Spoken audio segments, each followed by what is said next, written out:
पुराणाद्यां वेदं सौमब्रह्मयेत् विवेत्कल्पश्रुता वेदाः मामयं प्रतिरिष्यति. வேதங்களுக்கும் உபனிஷத்துக்களுக்கும் பெருமை சேர்க்க வந்ததுதான் இதிகாச புராணங்கள். வேதாந்தத்தின் கருத்தை அறிந்து கொள்ள வேண்டும் என்றால் அதற்கு ஒவ்வொரு இதிகாசங்களும் புராணங்களும் கற்றால் அதற்கு உதவி பண்ணக்கூடிய ஒரு தன்மையிலே இது அமையப்பட்டுள்ளது. மேலும் நாம் கடைபிடிக்க வேண்டிய என்னென்ன உண்டோ நம்முடைய வாழ்க்கைக்கு அது அத்தனையும் இதிகாசங்கள் என்ன, புராணங்கள் என்ன, இதிலே நமக்கு நிறைய போதிக்கின்றன. அதிலே புராணங்கள் சிறந்ததாக கொண்டாடப்படுகிறது. அதிலும் புராணத்திலேயே சிறந்த புராணமாக பாகவத புராணம் கொண்டாடப்படுகிறது. அதிலே அதனுடைய அடிப்படையில் 2 கதைகளை நம்ம கடந்த காலட்சத்திலே பார்த்திருக்கோம். ஒன்று, பக்தி என்கிற ஒரு பெண். அந்த பெண் வயது முதிர்ந்து போய் யமுனையாற்றங்கரையிலே வந்தபடியாலே, பிருந்தாவனத்துடைய சம்பந்தம் ஏற்பட்டபடியாலே அந்த பெண்ணுக்கு இளமை திரும்பியது என்று பார்த்தோம். அதே அந்த பெண்ணுடைய 2 புத்திரர்கள், ஞானம் என்ன, அனுஷ்டானம் என்ன, அதாவது ஞானம் வைராக்கியம், அனுஷ்டானம் இல்லை, ஞானம் என்ன, வைராக்கியம் என்ன, இவ 2க்கும் இளமை திரும்பாமல் அவர்கள் அப்படியே 2 பேரும் 85 வயது தக்கவர்களாக இருந்து கொண்டு தூங்கினார்கள். நாரதர் அங்க வந்தார். நாரதரிடத்திலே அந்த பெண்ணானால் இதை முறையிட, மேற்கொண்டு நாரதர் அதை நான் சரிப்படுத்திக் கொடுக்கிறேன் என்று வாக்கு கொடுக்க, அப்பொழுது ஆகாசவாணியானது, நீ நல்லதை செய்தால் உனக்கு இது பூர்த்தியாகும் என்று சொல்ல, மேற்கொண்டு நான் நல்லதை தானே செய்து கொண்டிருக்கிறேன் என்று அவர் நினைக்க, அப்பொழுது சனத்த சனத்குமார்கள் என்று 4 புத்திரர்கள், பிரம்மாவுடைய மானசீக புத்திரர்கள் அங்கு வர, அவர்கள் தெரிவிக்கிறார்கள், இந்த பாகவத புராணத்தை சொன்னாயானால் உனக்கு இந்த நிலைகள்லாம் சரியாகிவிடும் என்று சொல்ல, மேற்கொண்டு பாகவத புராணத்தை சொன்னார். அவர்களும் எழுந்தார்கள் என்ற சரித்திரத்தை கடந்த காலட்சத்திலே பார்த்தோம். அது மட்டுமல்லாமல் இந்த பாகவத புராணத்துக்கு ஏன் அத்தனை பெருமை?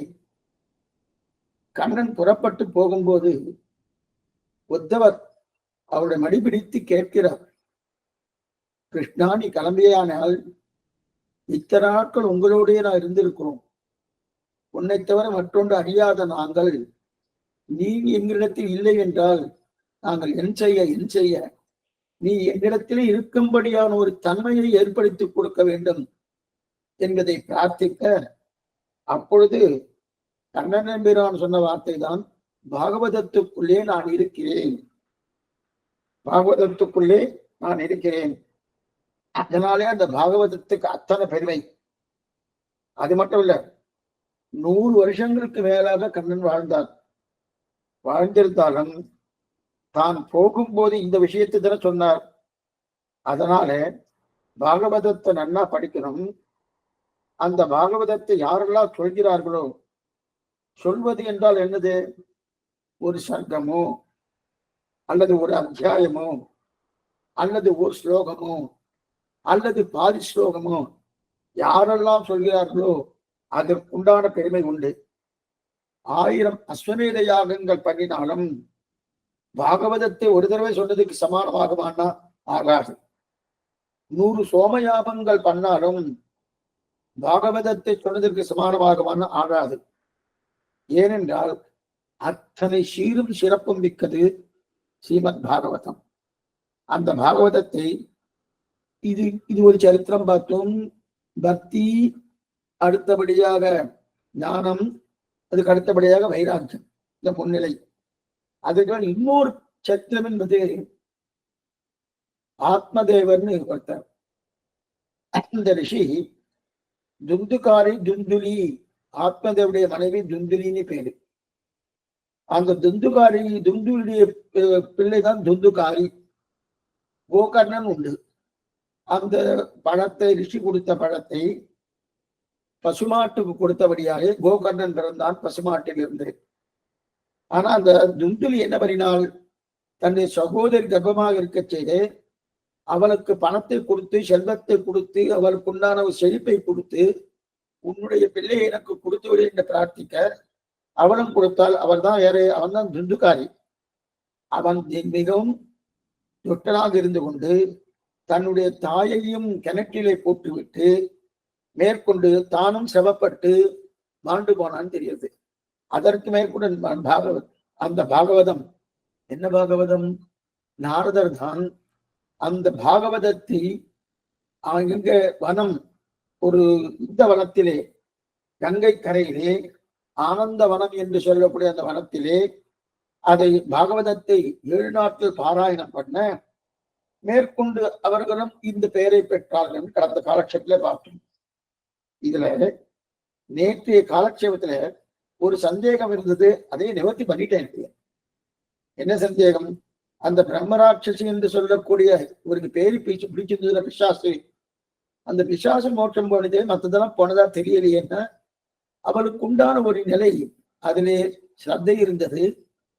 மேற்கொண்டு அதையே நினைத்துக் கொண்டிருந்தான் அந்த துந்துகாரி. அது மட்டும் இல்லாமல் அதுக்கு மேலே தான் போக வேண்டும் என்ற வைராக்கியம் இருந்தது. அதனாலே சென்றாரும் தெரியாது. சரி சுவாமி, இத்தனையும் சொல்லிட்டேன். இவ்வளவு தினம் பாடுபட்டு இருக்க செய்து நண்டா. ஆனா நாமெல்லாம் என்ன பண்ணுவோம்னா, ஒரு தடவை காலக்ஷேபம் கேட்டோம்னா நல்லா சௌக்கியமா ஆனந்தமா இருக்கும். அந்த வைராக்கியம் ஏற்படணும். இன்னின்ற நீர்மை இனியாமுறாமை, இந்த வைராக்கியம் நமக்கு வருதுன்னா அவனுக்கு வந்தது. வந்தபடியாலே அவன் சென்றான்னு தெரிவிக்கிறார். அதற்கு மேற்கொண்டு இதை இன்னொரு விஷயம் சொல்றாங்க. யோகிகள் நாம் எந்த உலகத்தை அடைவார்களோ அந்த உலகத்தை அந்த பிரேதம் அடைந்ததுன்னு தெரிவிக்கிறார். யோகிகள் தான் ஸ்ரீவைகுண்டதான் அடைவார்கள். அந்த உலகத்தை அந்த பிரேதம் அடைந்தது.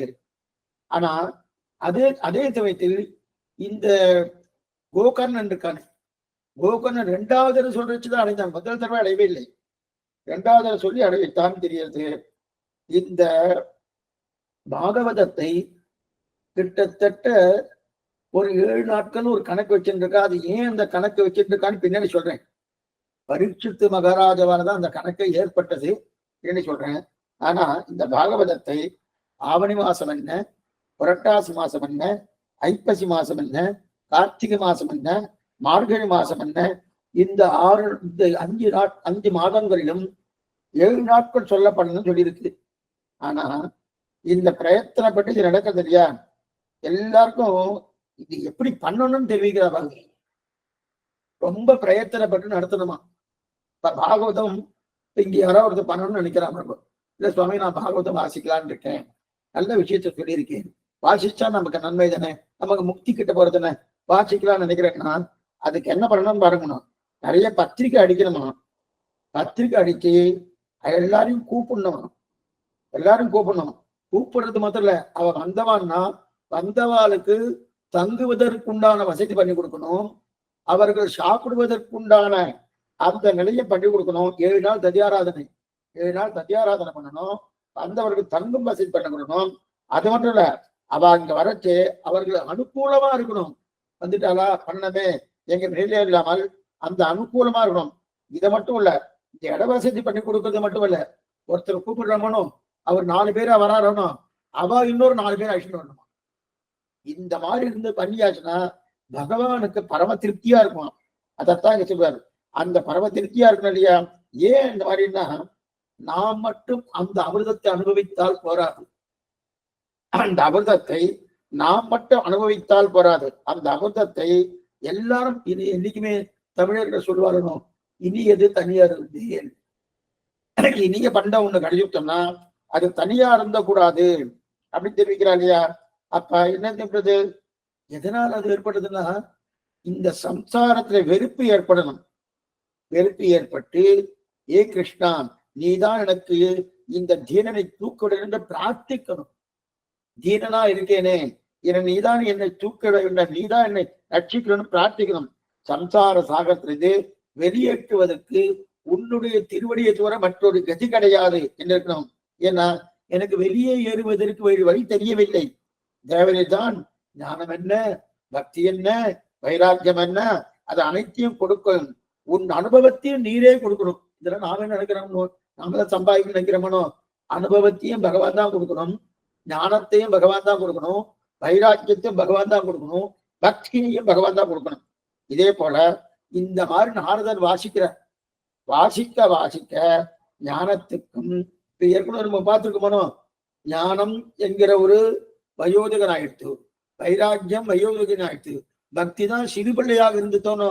இப்ப இந்த நிலையெல்லாம் ஆனதர் வாசிக்க வாசிக்க ஞானத்துக்கும் அதே போல வைராக்கியத்துக்கும் இளமை திரும்பி வந்துட்டு, இளமை திரும்பி வந்த உடனே அதே சமயத்துல கங்கைக்கரையில எப்பெருமான் உண்டான இல்லையா, அந்த உண்டான எல்லாரும் என்ன பண்ணா, எல்லாரும் வந்திருக்காலும் நான் நேற்றுக்கு இதை பார்த்துக்கணும். பகவானே சீவை குண்டத்தை விட்டு இவெல்லாம் வந்திருக்காளே, ஆட்கண்ட சமுத்திரம்னு சொன்னேன். அவளுக்கு இந்த பாகவதாடு கோஷ்டி, பக்தர்கள் கோஷ்டி, அன்பர்களுடைய கோஷ்டியை சேவித்தாரு. அவருக்கு பரம ஆனந்தம். அதுக்குள்ள நடுவுல உட்கார்ந்துட்டு வரான். எப்படி ஒரு தாமரை, அந்த தாமரைக்கு நடுவிலே கர்ணிகைகள்லாம் இருக்க செய்த நடுவிலே எப்படி புற்றுமை இருக்கோ, அதே போல கண்ணன் நடுவுல உட்கார்ந்துட்டான். உட்கார்ந்துட்டு சுத்தி எல்லாரும் உட்கார்ந்துட்டு இருக்கா. நாரதர் பாட ஆரம்பிக்கிறார். நாரதருக்கு தான் வீணா கானம் வரணும், பாட ஆரம்பிக்கிறார். பிரகலாதன் தான் தாளம் வாசிக்கிறார். பிரகலாதன் வந்துட்டாரு, அவர் வந்துட்டாரு, அவர் தான் தாளம் வாசிக்கிறாரு. தேவரிஷி அது நாரதர் என்ன பண்றார், தேவரிஷி தானே, அதனால வீணையும் மீட்டார், தாளத்தையும் போடுறார், பாடவும் பாடுறார், வீணையும் மீட்டு இருக்கார். அர்ஜுனன் என்ன தெரியும், அர்ஜுனன் வந்திருக்கான். அர்ஜுனனுக்கு ஸ்வரம் பாட்டு ரொம்ப நன்னா தெரியுமா. ஸ்வரத்தோடு சில பேர்லாம் ஸ்வரம் தப்பி பாடுறான்னு சொல்றா பாருங்க, அந்த ஸ்வரத்தோடு பாடக்கூடிய தன்மை அர்ஜுனன் பண்ண தெரியும். அதனால ஸ்வரமெல்லாம் எடுத்து கொடுக்குறானா. இப்படி இந்த மாதிரியான அந்த நிலையை சொல்லி சொல்லி சொல்லி அப்ப என்ன ஆயிட்டு, ஞானம் என்ன, அதே போல வைராக்கியம் என்ன, பக்தி என்ன, இம்மூவருமே உயர்ந்த கதையை அடைந்தார்கள். இளமையை பெற்றுக்கொண்டு உயர்ந்த கதை அடைந்தார்கள். பக்திக்கு தாசி முக்தி, நேற்று இதை பார்த்தோம். பக்திக்கு தாசி முக்தி, பக்திக்கு கூடவே ஞானம் வைராக்கியம் இருக்கு இல்லையா, அவங்க ரெண்டு பேரும் வயசாயிட்டு இல்லையா. அதற்காகத்தான நாரதர் 7 நாட்கள் இந்த பாகவதம் படிக்க அந்த வயதானவர்களுடைய ஞானமும் வயதானுடைய வைராக்கியமும் இனிமே வந்துவிட்டு, இனிமே வந்தபடியால இப்ப என்னாச்சு, இத்தனை வந்த உடனே இப்ப ஏதும் இருக்காம இதெல்லாம் பண்ணிட்டார். இதுவரையும் சொன்னதுன்னா பாகவத புராண மகாத்மியம் சொன்னோம். இதுவரையும் பாகவத புராண மகாத்மியம், பாகவதத்தால சொல்லப்பட்ட விஷயம் என்ன, பாகவத்தால் சொல்லப்பட்ட வைபவம் என்ன, அது வரைக்கும் இதை பார்த்துருக்கோம். இப்ப முதல் சர்க்கம் பார்க்கணும். முதல் சர்க்கமே 4 காலட்சம் ஆகிட்டே சுவாமி பண்ண முடியாது. இப்ப முதல் சர்க்கம் என்ன, நைமிசாரண்யம்ங்கிற காடு, அந்த நடுவுல தான் சூத பௌராணிகர் உட்கார்ந்து இருக்காரு. இதெல்லாம் முதல் நாளே பார்த்துருக்கோம். நைமிசாரண்யம் என்கிற கஷேத்திரத்துல சூத பௌராணிகர் அங்க சுத்தி எல்லாரும் கேட்கறது உட்கார்ந்துட்டு இருக்கச்சே 6 கேள்விகள் கேட்கிறார். என்ன 6 கேள்விகள்னா, நல்லா கேட்டுக்கோ. உலகத்திற்கெல்லாம் படைப்பு காரணமாய் அனைவரையும் தனக்கு சரீரமாக கொண்டிருக்க பிரம்மந்தன, அந்த பிரம்மந்தான் நிமித்த காரணமாகும், உபாதான காரணமாகும், சககாரி காரணமாகவும் இருக்கிறானோ அந்த ஜகத்தை சிருஷ்டிக்கு பிரம்மன். அந்த பிரம்மத்தை முதலில் வணங்கிக் கொள்வோம். இது அந்த கடவுள் வாழ்த்து பாடுன்னு இல்லையா, அந்த கடவுள் வாழ்த்து பாடுதான் அது. அப்ப உலகத்துக்கெல்லாம் படைப்பு காரணமா இருக்கக்கூடிய பிரம்மம், அது மட்டுமல்ல அனைவருக்கும் சரீரமாக இருக்கக்கூடிய பிரம்மம், அது மட்டுமல்ல வேர் முதலாய் வித்தாய் பறந்து தனி நின்ற இந்த ஆழ்வாருடைய திருவாக்கப்படி நிமித்த காரணம் என்ன, உபாதான காரணம் என்ன, சககார காரணம் என்ன, இந்த முக்காரணம் திருவித காரணமா இருக்கக்கூடிய பிரம்மம், அந்த பிரம்மத்தை முதல்ல வணங்கிக் கொள்வோம். ஏன்னா இந்த இவரை ஏன்னா நம்ம எல்லாம் சிருஷ்டித்தது யாரு, பகவான் தானே சிருஷ்டித்திருக்கான். அவரை முதல்ல வணங்குவோம். நாம் எல்லாரும் பகவானுக்கு காரணம் எப்படி, பானைக்கு மண் காரணம், அதே போல வேட்டிக்கு நூல் காரணம், மோதிரத்துக்கு தங்கம் காரணம், நமக்கு பிரம்மம் காரணம். அப்ப இந்த ஜகத்துக்கும் பிரம்மம் காரணம். நமக்கும் பிரம்மம் காரணம்னா நம் ஒவ்வொருத்தருக்கும் காரணம் எதுன்னா பிரம்மம். அந்த பிரம்மமே ஜெகத்திற்கெல்லாம் காரணம். எது என்னன்னா அப்படி இருக்க செய்து முதலில் அதை வணங்குவோம் சொல்லி அந்த வணக்கத்துடைய அந்த ஸ்லோகத்தை சொல்லி இது முதல்ல ஆரம்பிக்கிறார். ஆரம்பிக்கச்சே 1000 ஆண்டுகள் தபஸ் பண்ணக்கூடிய யாகங்கள்லாம் இருக்கு. அங்க ரிஷிகள்லாம் நிறைய பேர் கூடியிருக்கா. எங்க நைமிசாரண்யத்துல கூடியிருக்கா. சூத பௌராணிகர் இருக்கார் இல்லையோ, அந்த நைமிசாரண்யத்துல 1000 வருஷங்கள் பண்ணக்கூடிய யாகங்கள்லாம் இருந்திருக்கு. ஆனா அதுக்காக கூடல அவெல்லாம் பேசிட்டு இருக்கே மொத்த ரிஷிகளும் கூடியிருக்கா. அப்ப சௌனகாத ரிஷிகள் என்ன, சூத பௌராணிகர் என்ன, இவெல்லாம் கேட்கிறா. இந்த கலியுகத்திலே ஜனங்களுக்கு ஆயுசு ரொம்ப குறைச்சலா இருக்கு. அவ்வளவா ஆயுசு இல்லையே, அல்பமான ஈடுபாடு வேலை இருக்கு. ஈடுபாடு நன்னா இருக்கா? ஆயுசு குறைச்சலா இருக்கு. சுவாமி எனக்கு 50 வயசுதான் இருக்கு. 50 வயசுக்குள்ள பகவான் நன்னா அனுபவிக்கலாம், அவர் நன்னா திருப்தி பண்ணலாம், அவர் நன்னா கைங்கரியம் பண்ணலான் இருக்கான்னா ஈடுபாடு அவ்வளவு இல்லை, அல்பமான ஈடுபாடுதான் இருக்கு. அது மட்டும் இல்ல, புண்ணியமே இல்லையே. ஏதாவது புண்ணியம் இருந்தாத்தன புண்ணியமே இல்லையே. இப்படி இருக்க நாங்கள்லாம் எப்படி உயர்ந்த கதிக்கு போகிறதுக்கு உண்டான வழி என்ன? ரிஷிகள் கேட்கிறா இந்த வார்த்தையை. இவெல்லாம் உயர்ந்த கதி போகிறதுக்கு என்ன வழி? அதற்காகத்தான் என்னென்ன விஷயத்தை சொல்லுங்கன்னு 6 கேள்வி கேட்கிறார். 6 கேள்வி கேட்கிறார். எதற்கு பாருங்க, இந்த 6 கேள்வி ஞாபகம் வச்சுக்கோங்க. இந்த 6 கேள்வியைத்தான் முதல் நாள் அவதாரிக சொல்லுவா. என்ன பாத்துக்கோ, 7 நாள் சப்தாகம் சொல்றாரு. 7 நாள் சப்தாகம், பாகவதம் 7 நாள் அப்படின்னு போட்டுருவா. 7 நாள் சொல்லிடான்னு வச்சுக்கோ. அதுல முதல் நாள் அவதாரிக்க, மற்ற முதல் சர்க்கத்துல எல்லாம் சொல்லுவா. அதுக்கப்புறம் 6 கேள்வி கேட்டுக்கணும். 6 கேள்விய ஒவ்வொரு கேள்விக்கும் ஒவ்வொரு நாள் சமாதானம் சொல்லவே முடியாது. ஆனா அப்படிதான் பாகவத சப்தாகம் போகும். அது பூர்த்தி பண்ண நேர சொல்றச்சே உங்களுக்கு நல்லா புரியும். 7 நாளும் இது எப்படி சொல்ல முடியும்னு தோணும். நாம 1.5 மணி நேரம் காலட்சேபம் வச்சுட்டு 7 நாள் முடிக்க முடியும்னா ஸ்லோகத்தை வேணா படிக்கலாம். அதுவும் ஸ்லோகம் 18,000 ஸ்லோகம், என்னதான் 12 ஸ்கந்தங்கள் இருக்கட்டும். அப்படி இருக்க செய்து 6 கேள்வி கேட்கிறார். என்ன கேள்வின்னு பார்த்துக்கோ. எதற்காக பகவான் அவதரிக்கிறார்? இது முதல் கேள்வி. பரித்ராணாய சாதுனாம் இருக்கே சுவாமின்னா இருக்கட்டும், பின்னாடி பார்ப்போம். எதற்காக பகவான் அவதரிக்கிறார்? முதல் கேள்வி. வேதம் அத்தனைக்கும் இருக்கக்கூடிய சாரம் என்ன? வேதம் என்னன்னு சொல்லியிருக்கு இல்லையா? வேதம் அத்தனைக்கும் இருக்கக்கூடிய சாரம் என்ன? 2வது, கிருஷ்ணாவதார சரித்திரம் தெரிந்து கொள்ளணும்னு ஆசையா இருக்கிறார். கிருஷ்ணாவதார சரித்திரத்தை தெரிந்து கொள்ளணும்னு ஆசையா இருக்கிறார். 2வது, மற்ற அவதார சரித்திரமும் தெரிஞ்சு கொள்ளணும். கிருஷ்ணாவதார அவதாரத்தையும் தெரிஞ்சு கொள்ளணும், மற்ற அவதாரத்துடைய சரித்திரமும் தெரிஞ்சு கொள்ளணும், அதுவும் ஆசை. 2வது, தர்மத்தை பெருமாள் எப்படி காப்பாற்றுகிறார்?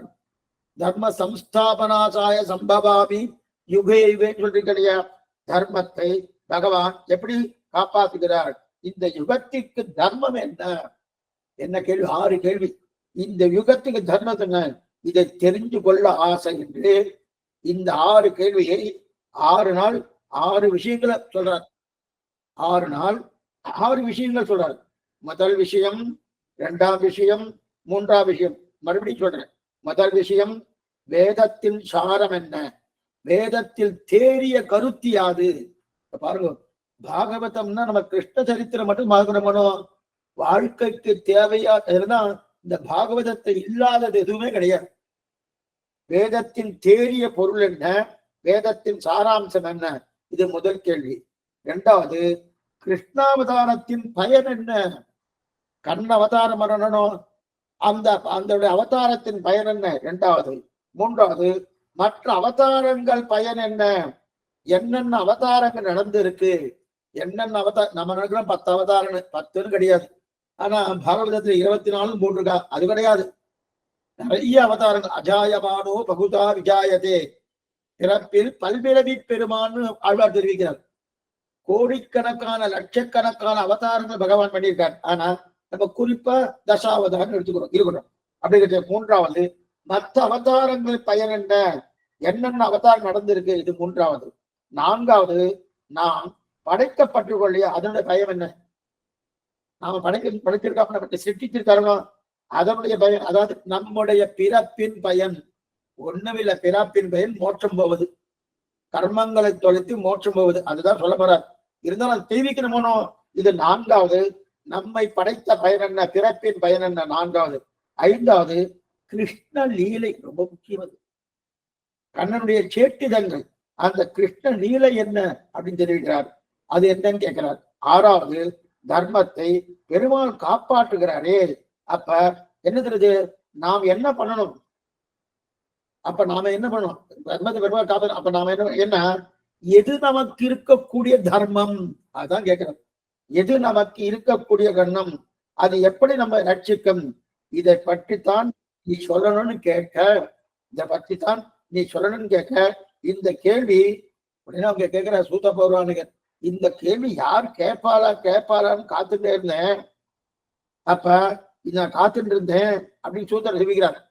சூத்த பௌராணிகர் என்ன தெரிவிக்கிறார், என்னைக்குமே காலக்ஷேப அதிகாரிகளுக்கு என்னன்னா, காலக்ஷேபம் முடிஞ்ச உடனே அவ சில டைம் கொடுக்குறாள். அந்த டைம்ல சில அதாவது இதனுடைய சம்பந்தப்பட்ட கேள்வியா இருக்கணும். அது மட்டும் இல்ல, கொஞ்சம் யாரும் தவறா நினைக்க வேண்டாம்.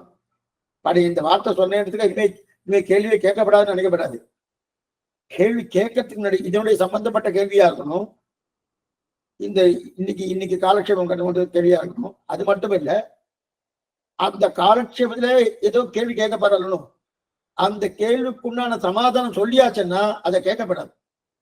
அப்ப அது கேட்டா என்ன, சரியா கேட்கலன்னு அர்த்தம். பாடியன் இதை வச்சுட்டு நீங்க கேட்கப்படாதுன்னு நீங்க சொல்லவே இல்லை. சரியா புரியலாம் இருந்தா கூட கேட்கலாம், ஒன்றும் தவறு கிடையாது. எதுக்கு சொல்ல வந்தேன்னா, இவர் எதுக்கு இதெல்லாம் தெரிவிக்கிறார்னா, இந்த கேள்வி நீ கேட்பையான காத்துருந்தேன் சூத்த பௌராணிகர் தெரிவிக்கிறார். காத்துருந்தேன், இந்த கேள்வி கேட்டேனோ, இனி நான் ஒரே ஒரு பதில் சொல்லிடுறேன். ஒரே பதிலை மட்டும் நல்லா சுருக்கமா சொல்றேன். இத்தனை கேள்விக்கும் பதில் எது தெரியுமா? எல்லாமே இந்த பக்திக்குள் அடக்கம், எல்லாமே ஸ்ரீமத் பாகவதத்துக்குள் அடக்கம். எல்லாமே பக்திக்குள் அடக்கம். அந்த பக்தி வழக்கத்தான் மேற்கொண்டு சொல்ல போற சூத்த பௌராணிகர். அப்ப சொல்ல ஆரம்பிக்கிறான்னா, எப்படி சிருஷ்டி நடந்தது, சிருஷ்டி ஆரம்பிக்கும் போது வராக அவதாரம் பெருமாள் பண்ணாரனோ அது எப்படி நடந்தது, வராக பெருமாள் பூமி பிராட்டி உத்தரணம் பண்ணிறானோ அதையும் சொல்லணும்.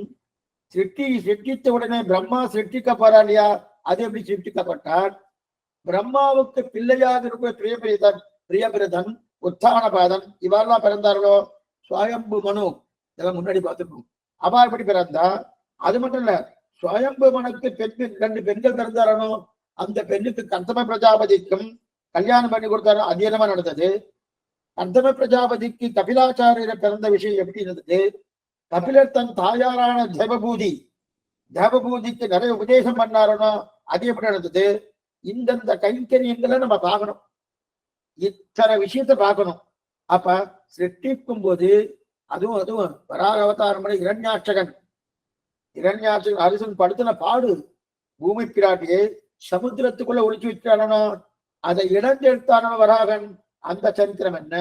அதுக்கு மேல மனுவுக்கும் கர்தம பிரஜாபதிக்கும் நடந்த சம்வாதம், பேச்சுவார்த்தை, அதோட நிலை என்ன, அது அத்தனையும் கபிலாச்சாரியர் ஆச்சரியமா இது. கபிலாச்சாரியர் தன் தாயாரான தேவபூதிக்கு நிறைய உபதேசம் பண்றார், ரொம்ப யூஸ்ஃபுல்லான உபதேசம். அந்த உபதேசம் என்ன, அத்தனையும் சேர்த்து பார்க்கிறார். அதற்கு மேல இதற்கெல்லாம் முத்தாக்கி வைத்தா போல ஜடபரதனுடைய ஆதி ஜடபரதனுடைய அவருடைய சரித்திரம் என்ன, அதையும் சேர்த்து பார்க்கணும். இப்ப இதுல பார்த்துருவோம். இப்ப முதல் சர்க்கத்துல சொல்லப்பட்ட விஷயம் என்ன அப்படின்னு பார்க்கணும். அந்த முதல் தொகுதிக்கு பாதி பேர் வந்தாச்சு. இப்ப இந்த இடத்துல என்ன பாருங்க, நம்ம இதுக்கு ரெண்டு சரித்திரம் பார்த்துட்டு போகணும். ஒண்ணு ஆத்மதேவ துந்துகாரி துந்துலி கோகர்ணன், இன்னொன்னு பக்தி, அதே போல இருக்கக்கூடிய அந்த வைராக்கியம், அதுக்கு மேல இருக்கக்கூடிய அந்த நிலை. இது மூணையும் பார்த்தா போனோம். இந்த மூணையும் பார்த்துட்டு இந்த ரெண்டு முடிஞ்ச உடனே இதுக்கு மேற்கொண்டு சூத்த பௌராணிகர் சொல்கிறார், எல்லாரும் நைமிசாரணத்துக்கு வந்துட்டா, வந்து அவங்க காத்துட்டு இருக்கா. இப்ப இந்த புராணத்தை எழுதினவர் யார் சுவாமி, அதெல்லாம் நீங்க சொல்லவே இல்லையே சுவாமி. இந்த புராணத்தை எழுதினவர் யார், இந்த புராணத்துல வைபவம் என்னன்னா, ஒண்ணுமில்லை.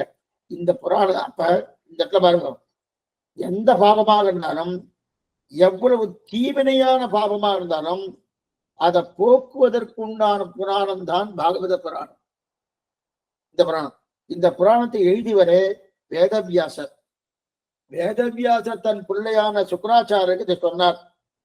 சுகர் பரீட்சித்துக்கு உபதேசம் பண்ணார். அந்த பரீட்சித்துக்கு உபதேசம் பண்ணும்போது அந்த 2 பேரும் பேசினது ரோமகர்ஷன்.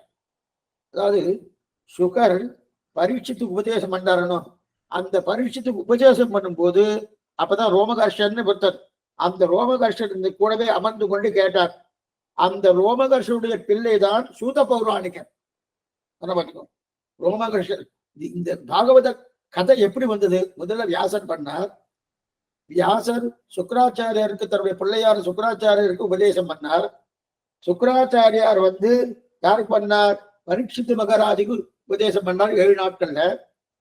அப்ப கூடவே இருந்து அவருடைய அனுமதியின் பேர்ல ரோமகர்ஷன்ங்கிற மகரிஷி கூட இருந்து கேட்கிறார். அந்த ரோம மகரிஷி என்ற மகரிஷி தன்னோட பிள்ளையான சூத பௌராணிக்கு கொடுத்த அந்த சூத பௌராணிக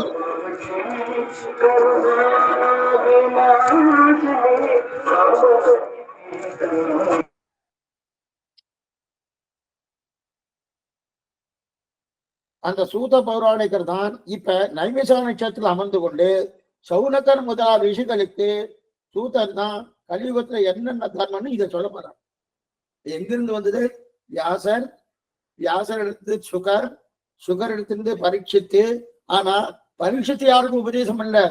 சுகர் சொல்லும் போது ரோமகர்ஷ்ண மகரிஷி கேட்டுண்டார். அவர் தான் பிள்ளையான சூத பௌராணிகர் சொன்னார். சூத பௌராணிகர் சௌனகர் முதலான ரிஷிகளுக்கு சொல்ல போறார். எங்க? நைமிசாரண. இதுதான் இந்த இது வந்த நிலை. இப்ப இந்த இடத்துல சுகர் தன் தந்தையாரை கேட்ட அத்தனையும் சிஸ்டர்களான ரிஷிகளுக்கு சொல்லிக் கொடுத்தா இல்லையா? இந்த இடத்துல என்ன பார்த்துக்கோ, பாகவதம் நன்னா கூறப்பட்டது. இன்னைக்கும் 7 நாட்கள் ஏன் பண்ணியிருக்கா? ஏன் 7 நாட்கள் பண்ணணும்? 70 நாட்கள் கூடாதா? இல்ல 2 நாள்ல முடிக்கப்படாதா? 10 நாள் வச்சுக்கூடாதா? 70 நாட்கள் கூடாதான்னா ஏன் 7 நாள் எட்டுதுன்னா, பரீட்சித்துக்கு முனிகுமாருடைய சாபம். ஒரு ரிஷியுடைய புத்திரனுடைய சாபம் பரீட்சித்துக்கு 7 நாட்களுடைய பிராணம் போகணும்னு சாபம். அதனால அந்த 7 நாட்கள்ல எனக்கு அனைத்து விஜயமான விஷயத்தையும் சொல்லுன்னு பிரார்த்திக்கிறார் பரீட்சித்து சுக்கராச்சாரிய. இந்த மேல கொண்டு இந்த கதை வரப்போறதா அப்ப சொல்றேன், விவரமா விவரிக்கிறேன். அதனால 7 நாட்கள் வச்சுட்டு இருக்கான். 7 நாட்கள் 70 நாளும் தானமா சொல்லலாம், இந்த தவறு கிடையாது. பரீட்சத்துக்கு 7 நாள் தான் பிராணம் இருக்கு, அதுக்கப்புறம் பிராணம் போயிடும். அந்த மாதிரி ரிஷிகுமாரனுடைய சாபம், அந்த சாபத்தாலே இது பண்ணினார்னு தெரியுது. சரி சுவாமி, அதனால பரீட்சை சுக்கராச்சாரியர் இது வாழ்க்கைக்காக அதற்குள்ள இது அத்தனையும் உபதேசிக்கின்றதுக்காக. ஏன்னா அந்த 7 நாட்குள்ள அத்தனையும் உபதேசன்றதுக்காக அந்த உபதேசிக்கிறார் பரீட்சித்து. பரீட்சித்து யார் தெரியுமா? நம்ம முன்னாடி பார்த்துருக்கோம்.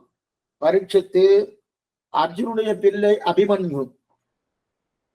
அபிமன்யுக்கும் உத்தராதேவிக்கும் கல்யாணம் நடந்தது. அந்த உத்தருடைய கர்ப்பத்துலதான் பரீட்சித்து இருந்தான். அந்த பரீட்சித்து இருக்க செய்த அஸ்வத்தாமா தான் பாண்டவர்களுடைய குலமே நாசம் அடைகிறதுக்காக தான் அவர் அஸ்திர பிரயோகம் பண்ணார். பிரம்மாஸ்திரத்தை பிரயோகம் பண்ணார். பிரயோகம் பண்ண உடனே அது அந்த குலத்தை நாசம் பண்ணது மட்டும் இல்லாம கர்ப்பவாசமா இருக்கக்கூடிய உத்தருடைய கர்ப்பத்தையும் கலக்க ஆரம்பிச்சிட்டு.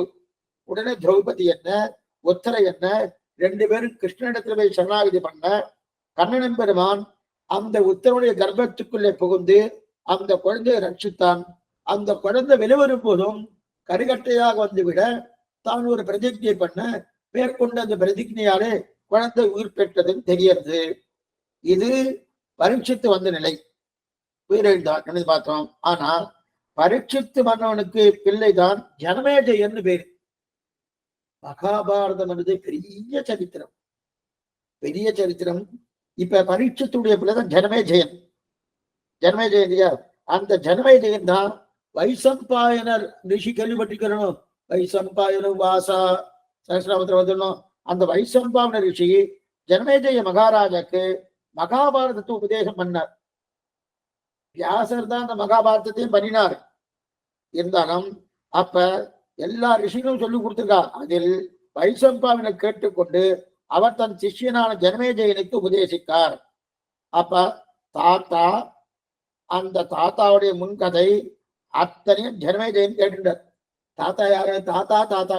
இப்ப அர்ஜுனன் முதல்ல பாண்டவர்கள், பாண்டுவுடைய பிள்ளை அர்ஜுனன், அர்ஜுனுடைய பிள்ளை அபிமன்யு, அபிமன்யுடைய பிள்ளை யாரு? பரீட்சித்து, பரீட்சித்துடைய பிள்ளை ஜனமேஜயன். இப்படி வம்சம் வந்துருக்கு, இப்படி வந்துருக்கு. இதெல்லாம் ஞாபகம் வச்சுக்க வேண்டாம். நம்ம லட்சுமிநாத சமாரம்பம் ஞாபகம் வச்சுட்டாலே போறோம். ஆனா இந்த சரித்திரம் நாங்க ஞாபகம் வச்சுதான் வழி கிடையாது. சொல்ல போனோம், இதுக்கு சொல்ல வந்தேன்னா அப்ப ஜனமேஜயன் இதெல்லாம் ரிஷியுடைய நிலை இருக்குது. அப்ப இவருக்குன்னா தாத்தாவுடைய தாத்தா, தாத்தாவுடைய தாத்தா கேட்டுருக்காங்க இல்லையா? அப்படிதான் தெரியுது. அப்ப அர்ஜுன் பிள்ளை அபிமன்யு, அபிமன்யுடைய பரீட்சித்து, அவன் பிள்ளை ஜனமேஜயன். இவர்கள் யாருமே சாமானியப்பட்டவர்கள் கிடையாது. இவர்கள் யாருமே சாமானியப்பட்டவர் அவர் கிடையாது. மகாபாரதம் எப்படி வந்ததுன்னா, பாகவதம் எப்படி வந்தது நன்னா பார்த்துருக்கோம். புராணம் என்பது 5 லட்சணங்கள் இருக்கணும். மகாபாரதம் அதை புராணம் சொன்னாலே 5 லட்சணம். இந்த 5ம் இருந்தாதான் அதை புராணம்னு சொல்லுவோம். 5 லட்சணம் சுவாமி. சர்க்கஸ்ய, பிரதிசர்க்கஸ்ய, வம்கோ மந்திரானஞ்ச, வம்சானுதரிஞ்ச, புராணம் பஞ்சலட்சணம். பஞ்சலட்சணம் 5 லட்சணங்கள் இருக்கணும். சர்க்கம், சர்க்கம்னா படைப்பு. அதாவது இந்த உலகம் முழுவதும் பிரபஞ்சம் எப்படி சிருஷ்டிக்கப்பட்டது முதல்ல சொல்லணும். அதுதான் சர்க்கம்னு பேரு. சர்க்கம்னா படைப்பு. இந்த உலகம் முழுவதும் பிரபஞ்சம் எப்படி சிருஷ்டிக்கப்பட்டது முதல்ல சொல்றதுதான் சர்க்கம்னு பேரு. அடுத்தது பிரதிசர்க்கம். பிரதிசர்க்கம்னா அத்தனையும் பகவான் இடத்துல போய் லயிக்கிறதுனும் லயமடைகிறதுனும். பிரளயம் சொல்றோம், லயமடைகிறதுனும், அது மறுபடியும் போய் அதை போய் சேர்றதுனும், அதுக்குதான் பிரதிசர்க்கம் பேரு. அப்ப மறுபடியும் போய் எதில் அடைய போகிறதோ அதற்கு பிரதிசர்க்கம்னு பேரு. அதுக்கப்புறம் வம்சகா. வம்சோ மன்வந்தராணிஞ்ச. வம்சகா. வம்சகான்னா சூரிய வம்சம் இது, சந்திர வம்சம் அது. சூரிய வம்சம் தான் ராமன், சந்திர வம்சம் தான் கண்ணன். அப்ப சூரிய வம்சம் இது, சந்திர வம்சம். வம்சத்தை பிரிக்கிறாருனோ அப்ப பிரம்மாவுடைய சிருஷ்டிக்குள்ளிருந்து எத்தனையோ வம்சங்கள். அந்த வம்சத்துக்கெல்லாம் எந்தெந்த கதையோ அந்த கதையெல்லாம் சொல்றது வம்சம்னு பேர். அதுக்கப்புறம் மன்வந்திரதானிஞ்ச. மன்வந்திரம் இது ஒரு ஆட்சிக்காரன்னு பேரு. மன்வந்திரம்னா ஆட்சிக்காரன்னு பேரு. அப்பனா நம்ம சங்கல்பம் பண்றோமோ, இதெல்லாம் அநேகமா உங்களுக்கு தெரியும். சங்கல்பம் பண்றோமோ, வைவஸ்வர மன்வந்திர கலியுகே பிரதமோபாதே ஜம்பூத்வீதே பாரத வருஷே பரதக்கண்டே சதாப்தே நேரோகோ தட்சிணே பார்ஸ்வே அஸ்மின் வர்த்தமானே வியாபகாரிகே பிரபவாதி ஷஷ்டி சம்வத்சராணாம் மத்தியே நம்ம ஏதோ பிரம்மநாம சம்வத்சரே என்ன நாமமோ அந்த நாம வச்சுக்கலாம் இல்லையா? குரோதி நாம சம்வத்சரே சொல்ற முடியா? அந்த நாம சம்வத்சரம் இதெல்லாம் என்னது? நாம முதல்ல கிரமத்துல நம்ம சங்கல்பம் பண்றோமோ, சங்கல்ப பண்றச்சு அங்க வைவஸ்வன மன்வந்தரன்னு வருது பாருங்க. வைவஸ்வன மன்வந்தரே கலியுகே பிரதமோபாதே ஜம்பூத்வீதே. வைவஸ்வ மன்வந்தரனா என்னன்னா, மன்வந்தரனா ஒரு மனுவின் ஆட்சி காலம். கொஞ்சம் இது என்ன புரிஞ்சுக்கணும். ஒரு மனுவுடைய ஆட்சி காலம், அதை மேல மேல இன்னும் விளக்க போறார். அப்ப வரைக்கும் இன்னும் நல்லா வேறமா சொல்றேன். மனுவுடைய ஆட்சி காலம். மனுவுடைய ஆட்சி காலத்தில் என்னென்ன நடந்தது? 71 சதுர்யுகங்கள் ஒரு மனு ஆட்சி காலம். மேற்கொண்டு நல்லா விவரிக்க பின்னாடி வரப்போறது. இங்கே விவரிச்சனா திருப்பி அங்கும் சொல்ல வேண்டியிருக்கும், நாடி ஆகும். அங்க நல்லா சொல்றேன். அப்படி இருக்கச்சது அந்த ஆட்சி காலத்துல என்னென்ன நடந்தது, என்னென்ன கதையெல்லாம் இருக்கு, அதையெல்லாம் சொல்லணும். அதன் பிறகு வம்சானுசரிகை சரிஞ்சேதி. வம்சானுசரினா கிளைக்கதைகள்.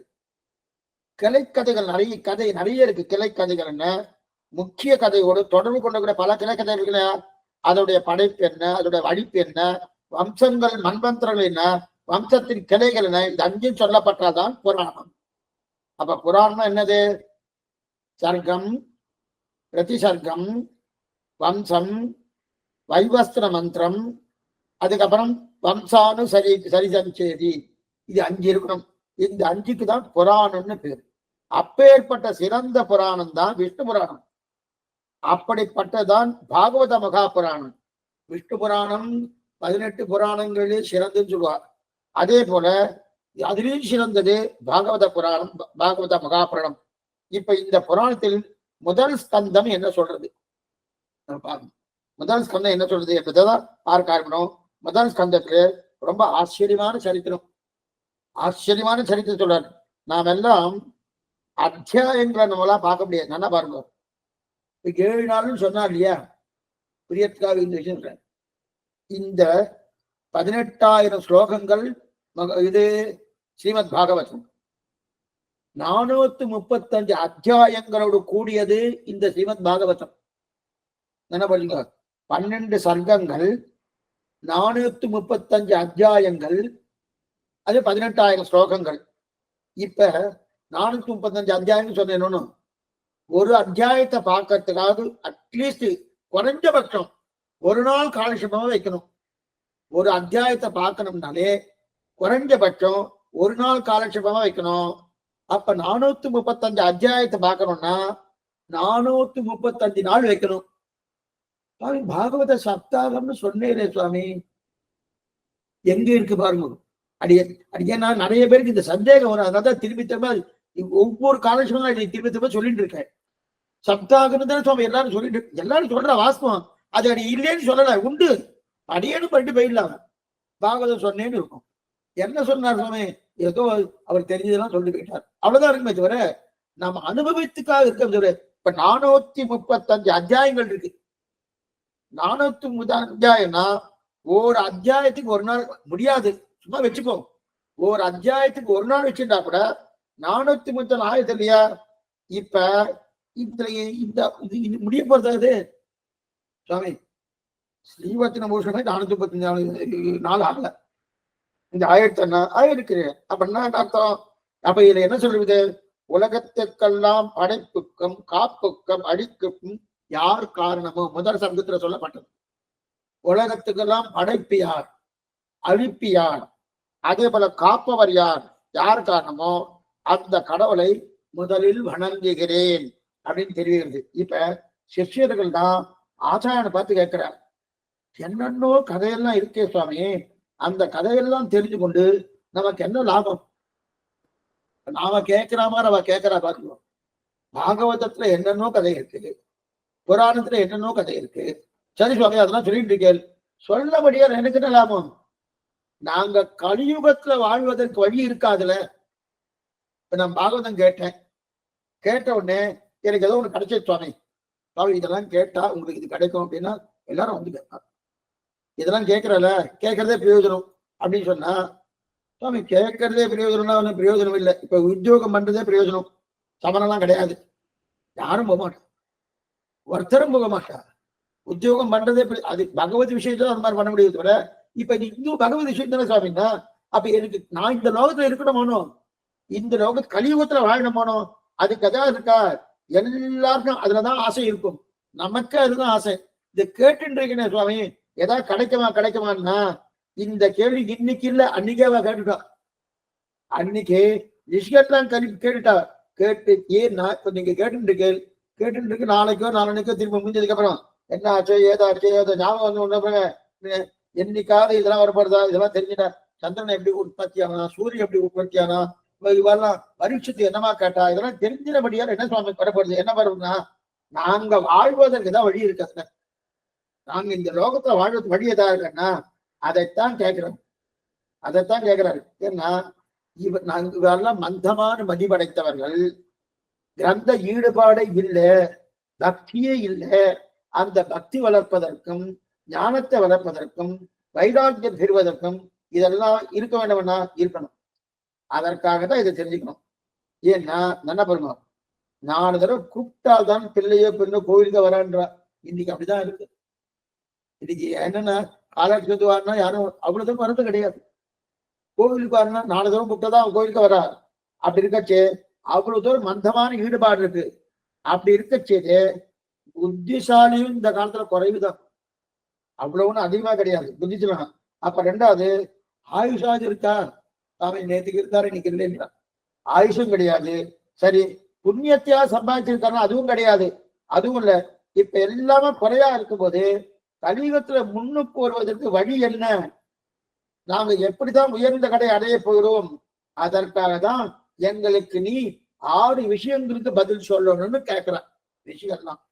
சூத பௌராணிகரை பார்த்து கேட்கிறார், 6 விஷயங்கள் பதில் சொல்லணும். என்ன 6 விஷயங்கள்? வேதங்களின் சாரம், வேதங்களில் தேறிய பொருள் எது? இது முதல் கேள்வி. வேதங்களின் சாரம். இந்த கேள்வியெல்லாம் நீங்க நல்லா நோட் பண்ணி வச்சுட்டுதான் இதுதான் பின்னாடி வரப்போறது. அதோடைய அர்த்தம்லாம் பூர்ணமா தெரிஞ்சுட்டு வரும். வேதங்களின் சாரம், வேதங்களில் தேறிய பொருள் எது? இது முதல் கேள்வி. அடுத்து, கண்ணனின் சரித்திரத்தை கேட்கும் போது ஆசையா இருக்கு. கிருஷ்ண சேட்டிதங்கள் கேட்கணும் ஆசையா இருக்கு. அது மட்டும் இல்ல, கண்ணன் வசுதேவருக்கும் தேவகிக்கும் பிறந்தான் இல்லையா? அவன் எப்படிலாம் பிறந்தான், எப்படிலாம் வளர்ந்தான், என்னெல்லாம் வந்தான் அப்படின்னு சொல்லி அதெல்லாம் தெரிஞ்சுக்கிறது ஆசை இருக்கு. இது 2வது. அது மட்டும் இல்ல, அதோடு சேர்ந்து இது ஒரு அவதாரம் மட்டும் இல்ல, எத்தனையோ அவதாரங்கள் இருக்கு இல்லையா? பகவான் பண்ணாடியா? அதை அத்தனையும் தெரிஞ்சுக்கணும். கிட்டத்தட்ட 24 அவதாரம் சொல்ல போறாரு மேற்கொண்டு. அதை அத்தனையும் தெரிஞ்சுக்கணும். அது பண்ண பகவானே. இது 2வது. இது சுவாமி அவர்தான் சிருஷ்டிக்கிறாமே, அவர்தான் படைக்கும் தொழிலை பண்றாராமே, அவர் எதற்காக பண்றார்? மேலும் அவதார பத்தியும் சொல்லணும், சிருஷ்டியை பத்தியும் சொல்லணும். அதை விட நான் எதற்கு பிறந்தேன், நான் பிறக்கிச்சு வச்சிருக்கணும், நான் எதற்காக பிறந்தேன் அதையே சொல்லணும். இதை பற்றி ரிஷிகளுக்கு சந்தேகம் இல்லாமல் தெரிந்து கொண்டார்கள். என்று எதுக்கு பிறந்தோம் அதையும் தெரிந்து போனோம். இப்ப இந்த சந்தேக ரிஷிகளுக்கு இல்லையா? இந்த சந்தேக ரிஷிகள் கிடையாது. தாங்கள் எதற்கு பிறந்தார்கள் ரிஷிகளுக்கு நல்லாவே தெரியும். அவங்க பிறந்ததே முத்தி அடைவதற்காக தான் பிறந்தோம். நானும் நமக்கு கிடையாது. நமக்கு எதுக்கு பிறந்தோம்னா உடனே என்ன சுவாமி பிறந்தோம்னு கேட்கிறேன். நல்லா அனுபவிக்குதான் பிறந்தோம். என் பிள்ளை இருக்கா, என் மனைவி இருக்கா, எனக்கு இருக்கக்கூடிய என் தகப்பனார் தாயார் இருக்கார், அவெல்லாம் ரட்சிக்க வேண்டாமா? அதுக்குதான் நான் பிறந்தேன்னுவோம். ஆனா ரிஷிகள் என்ன சொல்றார்? முக்தி அடைவதற்காக பிறந்தோம்னா அப்ப ஆத்ம பரமாத்மாவை தெரிந்து கொண்டு பரமாத்மாவிடத்துல சரணாகதி பண்ணி இனி பிறவாமை என்கிற உயர்ந்த கடையை அடையத்தான் பிறந்தோம் நாம். இதை தெரிஞ்சுக்கணும். இதான் சரீராத்ம விவேக ஞானம் பேரு. அப்பனா என்ன பண்றது? சரணாகதியோ அல்லது உபாசனமா பண்ணி பிறவாமை இனி பிறவாமை இன்று சொல்லக்கூடிய உயர்ந்த கடையத்தான் பிறந்தோம். நாம் பிறந்ததே ஆத்மா பற்றி அறிந்து கொண்டு இனி பிறக்காமல் இருக்கத்தான் நாம் பிறந்தோம். அது பிறக்காம இருந்துக்கலாமே. பிறக்கவே பிறந்ததுக்கு அப்புறம் நான் ஏன் பிறந்தேன் அப்படின்னா பிறக்காம இருந்திருக்கலாமேன்னா பிறந்துதான் ஆகணும். ஏன்னா நீ கல்லு போல கட்ட போல இருந்திருக்க பிரளய காலத்துல. பிரளய காலத்துல கல்லு போல கட்ட போறா அப்படியே இருந்தாயானா நீ மோட்சம் போக முடியாது. ஏதோ ஒரு சாதனம் பண்ணணுமோனோ, பக்தியாலையோ பிரபக்தியாலையோ நீ பண்ணி முக்திக்கு போகணுமோனோ. அப்ப முக்திக்கு போகணும்னா உனக்கு கர்ம கலையங்கள் கொடுக்கணுமோ, உடல் உறுப்புகள் இருந்தாதான் பண்ண முடியும். அப்ப நீ மனுஷனா பிறக்கணுமோனோ. அதனால்தான் பழைய காலத்தில் இருந்த மாதிரி இருந்த கூடாது. ஒரு பிறவி கொடுத்து உனக்கு உடலை கொடுத்து ஞானத்தை கொடுத்து சாஸ்திரத்தை கொடுத்து இவன் மாதிரி வாழ்ந்து பக்தி வரினால் மோட்சம். யார் மாதிரி? இந்தந்த ரிஷிகள் இருக்காளோ, இந்தந்த ஆழ்வார்கள் இருக்காளோ, இந்தந்த ஆச்சாரியர்கள் இருக்காளோ அவளை போல வாழு. அவளை போல வாழ்ந்தானா உனக்கு மோட்ச நிச்சயம். ஆக பிறவியின் பயன் முக்தி அடைதல். பிறவியின் பயன் முக்தி அடை. அதை தெரிஞ்சு கொள்ளணும்னு இவர்களுக்கு ஆசை ரிஷிகளுக்கு. கடைசியா கண்ணன் பிறந்து சீவை கொண்டு பண்ணணும் சென்றாரணும்.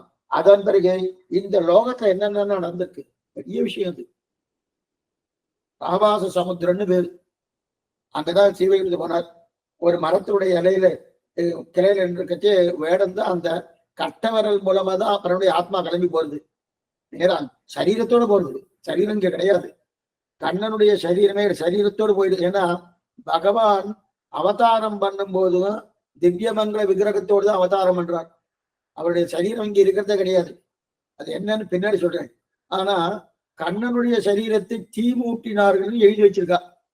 இப்ப சரீரம் இருக்குதுன்னா இருக்கணும்னா பின்னாடி வச்சு அந்த விஷயம் சொல்றேன். இதுல வந்து என்ன அப்படி இருக்கச்சே கண்ணன் என்னென்ன லீலைகள்ல பண்ணா, கண்ணன் பிறந்து வைகுண்டம் சென்றாரே அதன் பிறகு இங்க என்னென்ன நடந்தது என்பதையும், 2வது அவர் என்னென்ன லீலைகள் பண்ணார் என்பதையும், பகவான் எப்படி தர்மத்தை ரட்சித்தார் என்பதையும் சொன்னோம்.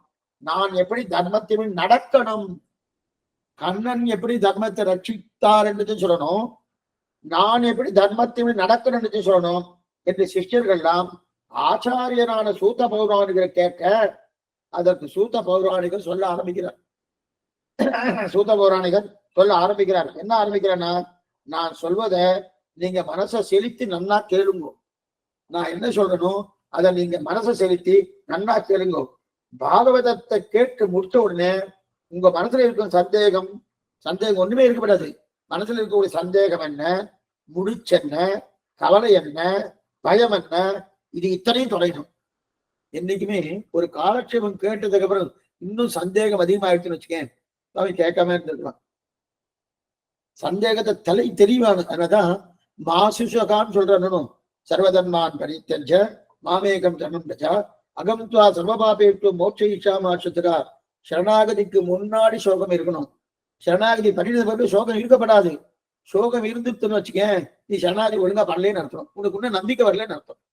அதனாலதான் கண்ணன் சோகப்படாதுன்ற. அதே போல இந்த பாகவதத்தை கேட்டதுக்கு பிடிச்சதுக்கு அப்புறம் இந்த சந்தேகம் இருக்கலாமா, இருக்கப்படாது. முடிச்சுக்கள் இருக்கலாமா, இருக்கப்படாது. கவலை இருக்கலாமா, இருக்கப்படாது. பயம் இருக்கலாமா, இருக்கப்படாது. இது அப்ப பாகவதத்தை வாசித்தோம்னாலே என்ன சுவாமி, பெருமாளை தரிசித்தோம்னு அர்த்தம். என்ன பாத்துங்க, ஸ்ரீமத் பாகவத்தை வாசிச்சோம்னாலே பெருமாளை தரிசித்தோம்னு அர்த்தம். பகவானை தரிசித்த பிறகு நம்ம மனசுல முடிச்சுக்கள் இருக்குமா, ஏதாவது சந்தேகங்கள் இருக்குமான்னா இருக்காது. எந்த சந்தேகம் இருக்காது. இது ஆழ்வார் கேட்கிறார். என்ன கேட்கிறேன்னா, ஆழ்வார் பகவானை பாராட்டுகிறார். ஒரு தடவை எனக்கு சேவை சாய்க்கல, எனக்கு சேவை சாய்ச்சுன்னு கேட்கிறார். இல்ல பகவான் சொல்றார், இல்ல நீ பாவி. ஆழ்வாரை பார்த்தோம், நீ பாவி, ஆனா உனக்கு நான் சேவை சாய்க்க மாட்டேன் என்றார். சேவை சாய்க்க மாட்டேன் சொல்லிட்டு இருக்கீங்க, நானும் இத்தனை நாளா கேட்டு இருக்கேனே, சரி நீ சேவை சாய்க்க வேண்டாம். வேண்டாமா, வேண்டாம், ஆனா ஒரு தடவை சாய்க்கணும். என்ன சாய்க்கணும் தெரியுமா, கிட்டக்க வந்து என் முகத்தை பார்த்து நீ சொல்ல வேண்டாம், கிட்டக்க வந்து என் முன்னாடி வந்து நின்று ஆழ்வீர் நீர் பாவி, அதனால உமக்கு நான் சேவை சாய்க்க ஒரு தடவை சொல்லிடு. சொல்லியாச்சுன்னா இனிமே நான் உன்னை தொந்தரவு பண்ண மாட்டேன். இந்த வார்த்தை சொல்லிட்டார். பாவி நீ என்று ஒன்று சொல்லாய் பாவி ஏன் கண் காண வந்தே. பாவி நீ ஒரு வாரம் சொல்லு, இனிமே உன்னை கூப்பிடவே மாட்டேன்னா. பெருமாள் பார்த்தல் வாஸ்தவம் தான், இவரை எப்ப பார் தொந்தரவு பண்ணிட்டே இருக்காரு. இவர் இந்த மாதிரி சொல்றதுல பிரயோஜனம் இல்லை. ஒரு தடவை முன்னாடி போய் நிற்போம். நின்றுட்டு இவருக்கு பாவிக்கு சொல்லுவது முன்னாடி வந்து நின்றார். பெருமாளை ஆழ்வார் சேவிக்கிறார். பாடம் வாய் தனக்க ஆரம்பிக்கிறார். பெருமாளை சேவிச்சுன்னா அந்த பாவம் இருக்குமா, இருக்கவே இருக்காது. அது எப்ப என்ன ஆழ்வீர் நீர் ஜெயிச்சுட்டே இருந்தார். நீர் ஜெயிச்சு ஆழ்வீர் அப்படின்னு தெரிவிக்கிறால, அப்பட ஆழ்வார் நீர் தான் ஜெயிச்சேன், என்னை ரட்சிக்கிறதுக்காக இத்தனை பண்ணிட்டு. அதே போல இங்க என்ன சொல்றாரு, பகவானை தரிசித்த பிறகு நம்முடைய மனசுல சந்தேகங்கள் இருக்குமா. பாகவதன் சேவிச்சோன்னே பகவான் பிரத்யட்சமாகிறாரு. இப்ப நமக்கெல்லாம் ஆவாரா சுவாமி, நம்ம மானசீகம் தான், எல்லாமே மானசீகம் தான். அப்ப நம்முடைய சந்தேகங்கள் என்ன, முடிச்சுக்கள் என்ன, அத்தனையும் போதணும். போறபடியான நமக்கு சந்தேகம் இருக்காது, அத்தனையும் தொலைஞ்சிடும். அதனால சிஷ்யர்களே, இப்ப உங்களுக்கு சொல்ல போற பதில்ல உலகமே நன்மை அடைய போகிறது. சூத்த பௌராணிகர் சொல்றார், சிஷ்யர்களே உனக்கு சொல்லக்கூடிய இந்த பதில்ல உலகமே நன்மை அடையப்படுது. இது ஒருத்தருக்கு மட்டும் சொன்னதல்ல, எல்லாருக்கும். சிஷ்யர்கள் ஏதோ சில பேர் உட்கார்ந்துட்டு இருக்கா, சில பேர் உட்கார்ந்து அவாழ்வருக்கு லோகமே உஜ்ஜீவத்துக்கு, உலக உஜ்ஜீவனத்துக்காக சூத பௌராணிகர் சொல்றார். ஒண்ணுமில்லை, அர்ஜுனன் ஒருத்தருக்கு தான் சொன்னான் கண்ணன் கீதைய. இன்னைக்கு ஸ்ரீ வைஷ்ணவ பாரம்பரியமா வாழ்ந்து கொண்டிருக்குது அந்த கீதையை கேட்டுட்டு. அந்த கீதையை கேட்டு இல்லையா, எங்க சொன்னார், மதுரகவி ஆழ்வார் தெரிவிக்கிறார். மதுரகவி ஆழ்வார் செம்மை பொருள் தெரிய பாரிலில் சொன்ன ராமானுஜனை பணியும் நல்லோர் சீரிலில் சென்று பணிந்தது என் ஆவியும் சிந்தமே. இது திருவரங்கத்தை நான் சொன்னது. அது மட்டும் இல்ல, மதுரகவி ஆழ்வார் என்ன தெரிவிக்கிறார்னா, அந்த அந்த கீதையுடைய செம்மை பொருளை நம்மாழ்வார் தெரிவித்தார். அந்த செம்மை பொருளை தெரிவித்தபடியால கீதைக்கு பெருமைன்னார். அதே போல ஆனா கீதை சொன்னது யாருக்கு, அர்ஜுனன் ஒருவருக்கு மட்டும்தான் சொன்னார். ஆனா அர்ஜுனன் ஒருவருக்கும் நன்மை கிடைச்சதானா, கீதையை கேட்டு கொண்டிருக்க எல்லாருக்கும் நன்மை கிடைச்சதானோ, ஒண்ணு வேண்டாம். நம்மளுடைய விஷயமே இருக்குமே, திருவாய்மொழி மதுரகவி ஆழ்வாருக்கு தான் நம்மாழ்வார் சொன்னார். வேற யாருக்குமே சொல்லு, வேற யாருக்கா சொன்னாரா? மதுரகவி ஆழ்வார் தான் பட்டோல படிக்கிறார், அவருக்கு தான் சொன்னார். ஆனா அது உபதேசம் அவர் தான். ஆனா அவர் ஒருத்தருக்கு தான் நன்மை கிடைச்சதா, கிடையாது. இன்று வரை நம்ம சேவிக்கிறோமோனோ. ஆக ஒருத்தரை காரணமாக கொண்டு பெரியோர்கள்லாம் உபதேசிக்கிறார்களோ, அதான் நம்ம படிச்சிருக்க முன்னு பண்ணலையா, அதைத்தான் இங்க தெரிவிக்கிறாரு. ஏ சிஷ்யர்களே, உங்களை காரணமாக கொண்டு இந்த உலக உஜ்ஜீவனத்துக்காக நான் சொல்றேன். சூத பௌராணிக சொல்றாரு, உங்களை காரணமாக இது போல அர்ஜுனை வியாஜ்யமாக கொண்டு கீதை கிடைச்சது, மதுரகவியாழ்வாரை கொண்டு திருவாய்மொழியை கிடைத்தது. அதே போல இங்க சூத பௌராணிகர் சிஷ்யர்கள் சொல்லி ஸ்ரீமத் பாகவதமே நமக்கு கிடைக்கிறது. அப்படின்னா தெரியாது இல்லையா? அதைத்தான் நம்ம படித்து முன்னுக்கு வரணும். இதை தெரிவிக்கிறார். அடுத்த அத்தியாயத்துல ரொம்ப ஆச்சரியமான 26 அவதாரங்கள் தெரிவிக்கிறார். இதுல 435 அவதாரங்கள் இந்த அத்தியாயம் சொன்னேன் இல்லையா? இப்ப இது வரைக்கும் ஒரு அத்தியாயம் ஆயிடுச்சு. அடுத்த அத்தியாயத்துல 24 அவதாரங்கள் இருக்கிறார். ஆனா அதை விட பின்னாடி மறுபடியும் சொல்ல போறார். அங்க வரைச்சு இன்னொன்று விவரமா சொல்லலாம், அங்க பார்க்கலாம். ஆனால் அதை தெரிவிக்கிறார், விளக்கமா பார்க்கலாம். அப்ப அதை பற்றி பார்க்கலாம். ஆக பகவானின் அவதாரங்கள் எண்ணிறந்தவை. அதுல பிரதானமா 10 அவதாரங்கள் அனுப்புறோம் இல்லையா? அப்ப அவதாரங்களுக்கு கணக்கே கிடையாது. அதனாலதான் சொன்னேன், ஜன்மம் பல செய்து வெளிப்பட்டு சங்கொடி சக்கரம்பில் அவதாரங்களுக்கு கணக்கே கிடையாது. பிறப்பில் பல்பிறவி பெருமான் எனக்கு பல அவதாரங்கள் கழிந்தன அர்ஜுனா. கீதையில சொல்ற, எனக்கு பல ஜன்ம கர்மச்சமே திவ்யம், எனக்கு பல அவதாரங்கள் கழிந்தன. அதே போல நீயும் பல தடவை பிறந்திருக்க அர்ஜுனா, நீயும் பல தடவை பிறந்தாய், நானும் பல தடவை அவதாரம் எடுத்துக்கேன். ஆனா என்ன தெரியுமா அர்த்தம்? ஆனா வித்தியாசம் என்ன தெரியுமா? நான் எத்தனை தடவை பிறந்தானோ என்ன பண்ணினேன்னு எனக்கு தெரியும். ஆனா நீ என்ன பண்ணினான்னு உனக்கு தெரியாது அர்ஜுனா. நான் என்ன பண்ணினேன், ஏது பண்ணினேன் அன்றது எனக்கு தெரியும். ஆனா நீ என்ன பண்ணா உனக்கு தெரியுதா? அவ்வளவுதான். ஏன்னா நமக்கும் பகவானுக்கும் வேறுபாடு என்ன தெரியுமா? நாமும் பிறக்கிறோம், பகவானும் பிறக்கிறான். பகவானுடைய பிறப்பு கருணை காரணமாக பிறப்பு, நம்முடைய பிறப்பு கர்மம் காரணமாக பிறப்பு. நம்முடைய பிறப்புக்கு காரணம் கர்மம், பகவானுடைய பிறப்புக்கு காரணம் கருணை.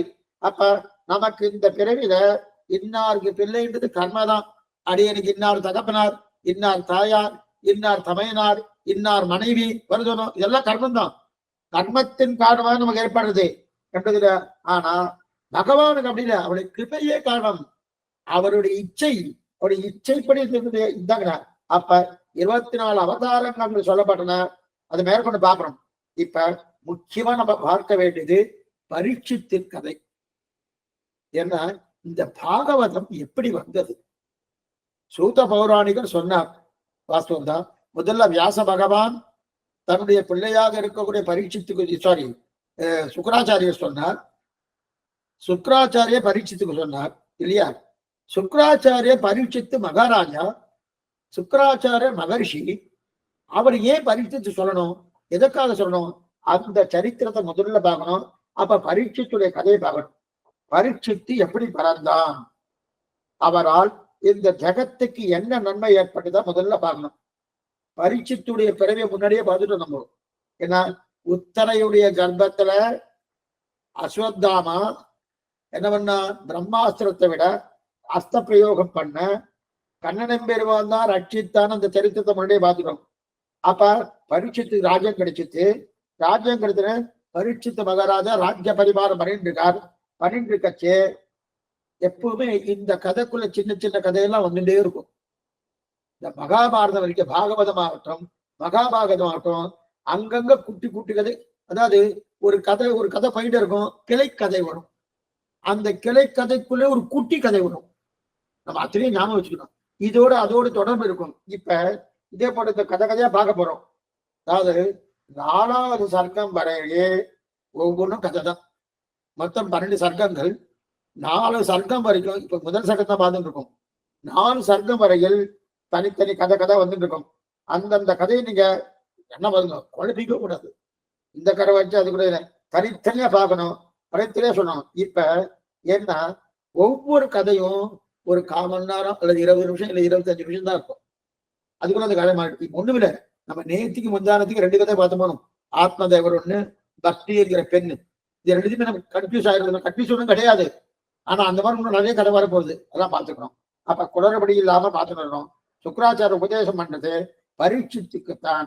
இப்ப பரீட்சித்து அப்படியே நாட்டை காப்பாத்துன்றதுக்காக அப்படியே போயிட்டு இருக்கச்சு ஆச்சரியமா விஷயம் வரும்போது, யாரு கலிக்கு ஒரு இடம் கொடுக்கிறார். என்ன இடம் கொடுக்குறாங்க. அதாவது இந்த ராஜ்ய பரிபாலனை அப்படியே போயிட்டு இருக்கச்சே நல்ல ஆடை என்ன, அலங்காரம் என்ன, இதெல்லாம் என்ன பண்ணுது. ஒருத்தர் இருக்கின்றார், ஒருத்தர் போயிட்டு இருக்கார். அவர் பக்கத்துல பசுமாடு இருக்கு, மற்றொரு பக்கத்துல காளமாடு இருக்கு. அதை ஏனும் ஒருத்தர் என்ன பண்ணார், நல்ல ஆடை அலங்காரம் பண்ணிட்டு இருக்காரனோ அந்த பசுமாட்டை கையில ஒரு தடியை வைத்துக் கொண்டு பசுமாட்டை அடிச்சுட்டே இருக்கார். நல்ல தடியால் அடிக்கிறார். தடியால் அடிச்சுட்டு இருக்கார். என்னன்னா கேட்டுங்கோ, இதுதான் கலிகாலம்ன்றது சொல்றதுக்கு காரணம் இதுதான். இவர் ராஜ்ய பரிபாலம் பண்ணிட்டு இருக்கார். ராஜ்ய பரிபாலம் பண்றதுக்காக அப்படியே நாட்டை ரட்சிப்பதற்காக அப்படி அவர்லாம் சஞ்சாரம் பண்ணுவா இல்லையா, ஊரெல்லாம் போயிட்டு ரவுண்ட் அடிப்பா இல்லையா, ரவுண்ட்ஸ். நம்ம பாஷை பிரகாரம் தான் ரவுண்ட்ஸ். இப்ப ராத்திரியில இங்க காவலாளிக்கு ரவுண்ட்ஸ் சொன்னா பாருங்க, அந்த மாதிரி போயிட்டு இருப்பாரு. போயிட்டு இருக்கச்சே ஒரு பக்கம் ஒரு நல்லா அலங்காரம் பண்ணிட்டு ஒருத்தர் என்ன பண்ணார், நின்றுட்டு இருக்கார். அங்க பசுமாடு இருக்கு, மற்றொரு பக்கம் காளமாடு இருக்கு. அந்த பசுமாட்டை ஒருத்தர் என்ன பண்ணார், அந்த கையில தடி எடுத்துட்டு பசுமாட்டை தன்னோட காலால உதைக்கி, பசுமாட்டை தன்னுடைய காலால உதைக்கி தடியால அடிக்கிறார். இத பரிசுத்து பார்த்த உடனே தாங்கல அவருக்கு. பசுமாட்டுன்னா என்னது, கோமாதா. கிரகப்பிரவேசத்துக்கு அவன் தானே பிரதான. அவருக்கு என்னென்ன கோ பூஜை எல்லாம் பண்ணி அவர் உள்ள ஆயிடுச்சுன்னு வரும். பசுமாடு உள்ள வந்தாதான் கிரகப்பிரவேசம் சொல்றவனும். அப்படி இருக்கச்சே கோமாதா பூஜை பண்றதுக்காக இருக்கச்சே அதை தான் அடிப்பாளா. அடிக்கிறது மட்டும் இல்ல, காலால வேற எட்டு உதைக்கிறார். தன்னுடைய காலால எட்டு உதைக்கிறார், கொம்பால அடிக்கிறார். பசுமாடுக்கு உண்டான வைபவம் தெரியணும்னா நீங்க குஜராத் பக்கம் போகணும், துவாரக பக்கம் போகணும், உத்தரப்பிரதேசம் பக்கம் போகணும், பிருந்தாவனம் பக்கம் போகணும். அங்கெல்லாம் போனா பசுமா, இப்ப நம்மலாம் நீ வாசல்ல போயிட்டு இருக்கிறது பசுமாடு நின்றுதுன்னா கொம்பு எடுத்து கையால தட்டி தள்ளுற போனோம். அங்கெல்லாம் போனோம்னா பெரிய வண்டி வந்துட்டு வச்சுக்க, பெரிய வண்டி 30 லட்சம் ரூபாய் 40 ரூபாய் வண்டி வாங்கியிருக்கா. அந்த வண்டி வந்தா விட அதை அப்படியே நின்றுப்பா. பசுமாடா போகணும், அதுவா இவாளுக்கு வழி விட்டாதான். அதை வழிவிடலைன்னா நாமெல்லாம் இங்க ஹார்ன் அடிப்போம், இல்ல ஏதாவது இறங்கி வந்து அவளை தள்ளி விடுவோம் இல்லையா, எத்தையே பண்ண மாட்டான். அப்படியே போயிட்டு இருப்பா. என்ன பெரிய கோட்டீஸ்வரரா இருப்பா. அவ கூட என்ன பண்ணுவானா, அப்படிதான் இருப்பான். ஏன்னா கண்ணனுடைய வளர்த்த அந்த பசுமாடுன்னு அந்த ஆசையோடு இருக்கா இல்லையா, வரிசையா போகும். அப்படியே நகர்த்த மாட்டா. வண்டி நின்று பண்ணதுக்கு அப்புறம் தானா போனதுக்கு அப்புறம் தான் வண்டி நகரும். அந்த அளவுக்கு இருக்கா இல்லையா. அவ்வளவு தூரம் மரியாதை வடக்க பக்கம். நம்ம சைட்ல அது கிடையாது. நம்ம தெற்கு மக்கள்லாம் பசுமாட்டுக்கெல்லாம் பசுவதை கூடாது. ஒரு பக்கம் பிராணி வதை கூடாதுன்னு சொல்லிட்டே இருந்து அடிச்சுட்டே இருக்கா. அது எந்த விதத்துல நியாயம்னு எனக்கு புரியல. ஒரு விதத்துல யாராவது ஏதாவது பசுமாட்டை கட்டி வச்சா, இல்ல ஏதோ நாடகத்துல ஏதாவது கட்டி வச்சுட்டான்னா தினம் பிடிச்சிட்டு போயிடறார். அந்த பசுமாட்டையே கொண்டு சாப்பிடுறான். அது எந்த விதத்துல நியாயம், அது புரியல. இருக்கட்டும், எதுக்கு சொல்ல வந்தேன்னா, இந்த பசுமாட்டுக்கு வடக்கு பக்கம் அவ்வளவு மரியாதை. நாதத்வாரகான்னு இருக்கு, அங்கே ஆகட்டும். அதே மாதிரி கோமதி துவாரகா, அங்கெல்லாம் போன பசுக்கு அவ்வளவு பயங்கரமான மரியாதை. எதுவா இருந்தாலும் அதுவும் கோமதி துவாரகில இருந்தா, கோமதி கூர்ஜனம் இருக்கு இல்லையா, குஜராத். அந்த குஜராத்ல தான் கோமதி துவாரகா இருக்கு. நாதத்வாரகா தான் ராஜஸ்தான்ல இருக்கு. அங்க கிட்ட மொத்தம் 3000 பசு. அந்த இடத்துல மட்டும் 3000 பசு இருக்கு. அது அத்தனையும் பசுமாட்டு நல்லா மரியாதை கொடுக்குறான். அந்த பசுமாட்டை இப்ப யாரோ ஒருத்தர் அடிக்கிறான். அடிச்சுட்டு இருக்கச்சே இந்த கோபூஜை பண்ணாம அடிக்கிறான்னு பரிசுத்துக்கு வருத்தம். பசுமாட்டுக்கு கோபூஜை பண்ணணுமே, கோபூஜை பண்ணாம அடிச்சுட்டு இருக்கான்னு வந்து வருத்தம். அது பக்கத்துல எருது இருக்கு. அந்த எருது இருக்கு, எருது பக்கத்துல பசுமாடு இருக்கு இல்லையா. பசுமாடு தான் என்னது, பசுமாடு தான் பூமாதேவி.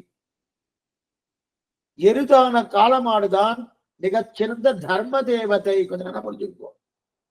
பசுமாடுதான் பூமாதேவி, எருதான காளமாடுதான் மிகச்சிறந்த தர்ம தேவதை. அப்ப பூமாதேவியும் தர்மதேவியும் சேர்ந்துதானே இருப்பா. அந்த சேர்ந்து இருக்கா. அப்படின்னா பசுமாடு என்ன, காளமாடு என்று சொல்லக்கூடிய எருவ மாடு என்ன, ரெண்டுமே சேர்ந்து இருக்கு. இவர் இருவரும் ஒன்றா இருந்தார்கள் இல்லையா. பசுவும் காளையும் மட்டும் பண்ணா இருக்கச்சே அந்த பசுமாட்டை போட்டு அடிச்சுட்டு இருக்கான். பார்க்கும்போது பரீட்சத்துக்கு ஆசையும் என்னன்னா, பசுமாடு நின்று இருக்கு, கொஞ்சமா அடிச்சுட்டு இருக்கானே. அதுவும் அந்த பசுமாடு எப்படிதான் இருக்கு, ஒரு காலோடு நிக்கிறது. பசுமாட்டுக்கு 4 கால் இல்லையா. 4 கால் இல்லாம ஒரு காலோடு நிக்கிறது. இன்னும் ஆச்சரியம். 3 கால் இல்லை, பசுமாட்டுக்கு 3 கால் இல்லை. ஏன் இந்த பசுமாட்டுக்கு ஒத்த கால் நிக்கிறது? இதுவும் புரியல. இந்த புருஷன் எதுக்காக பசுமாட்டை அடிச்சுட்டு இருக்கான் அதுவும் தெரியல. உடனே நேரா கிட்டக்க போனா நிறுத்தி வச்சு கேக்குறான், ஏய் எதுக்காக பசுமாட்டை அடிச்சுட்டு இருக்க, எதுக்காக அடிக்கிறாய் அப்படின்னு சொல்லி.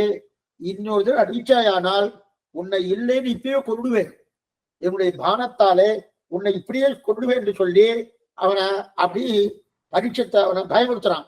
அப்போது பசுமாட்டை வந்து ஒரு கால் நிக்கிறது இல்லையா, நேரா அந்த பசுமாடு கிட்ட போய் கேட்கிறான், இது இல்லை நீயே ஒரு கால நின்று தெரிஞ்சுக்கிற.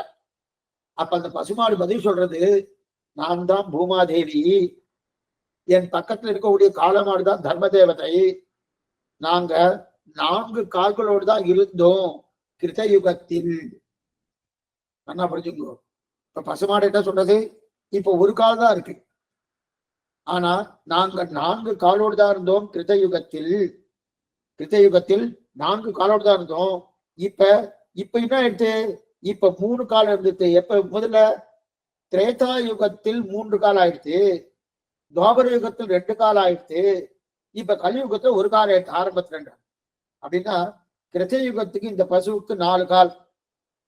4 கால்னா என்னது, 1 தபசு, 2வது சௌனம், 3வது தயை, 4வது சத்தியம். இந்த நல்லா தெரிஞ்சுக்கோ. 1 தபசு, 2வது சௌதம், 3வது தயை, 4வது சத்தியம். ஒவ்வொருத்தருக்கும் இந்திரியங்களை அடக்கக்கூடிய தவம் தேவை.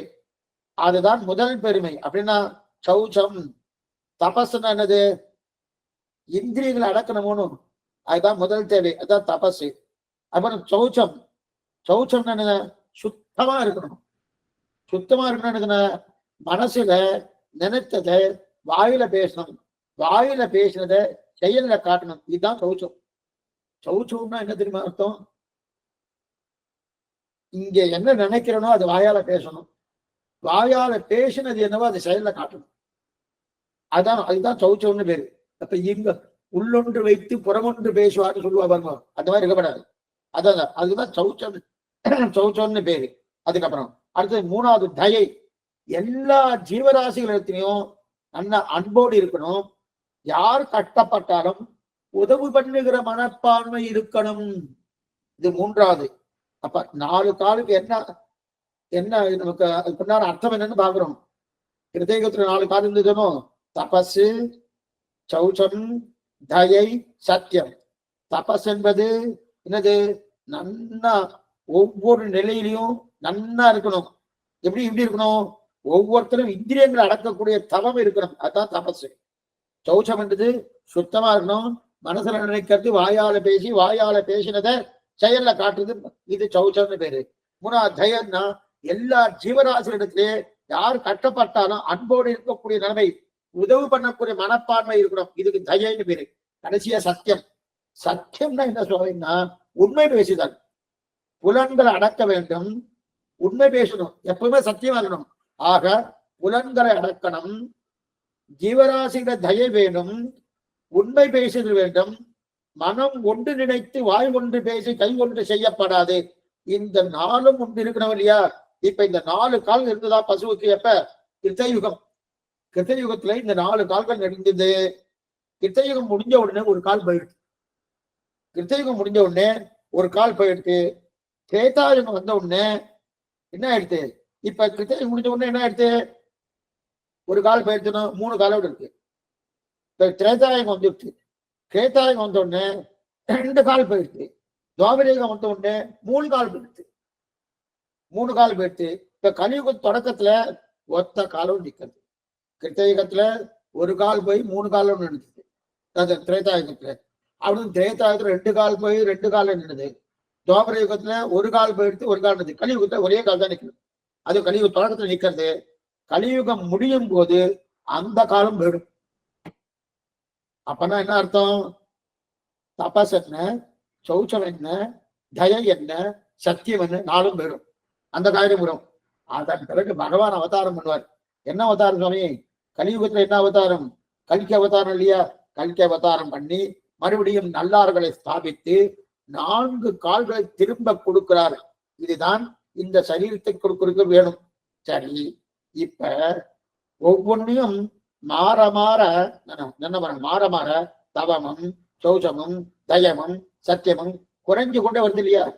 அதான் ஒவ்வொன்றும் மாறுதணும். கிருத்தியுகம் மாறச்சு ஒண்ணு குறையிறது, திரேதாயுகம் மாறச்சு ஒண்ணு குறையிறது, துவாபரயுகம் மாறச்சு ஒண்ணு குறையிறது, கலியுகம் மாறுறது பூர்த்தியா போயிடுது.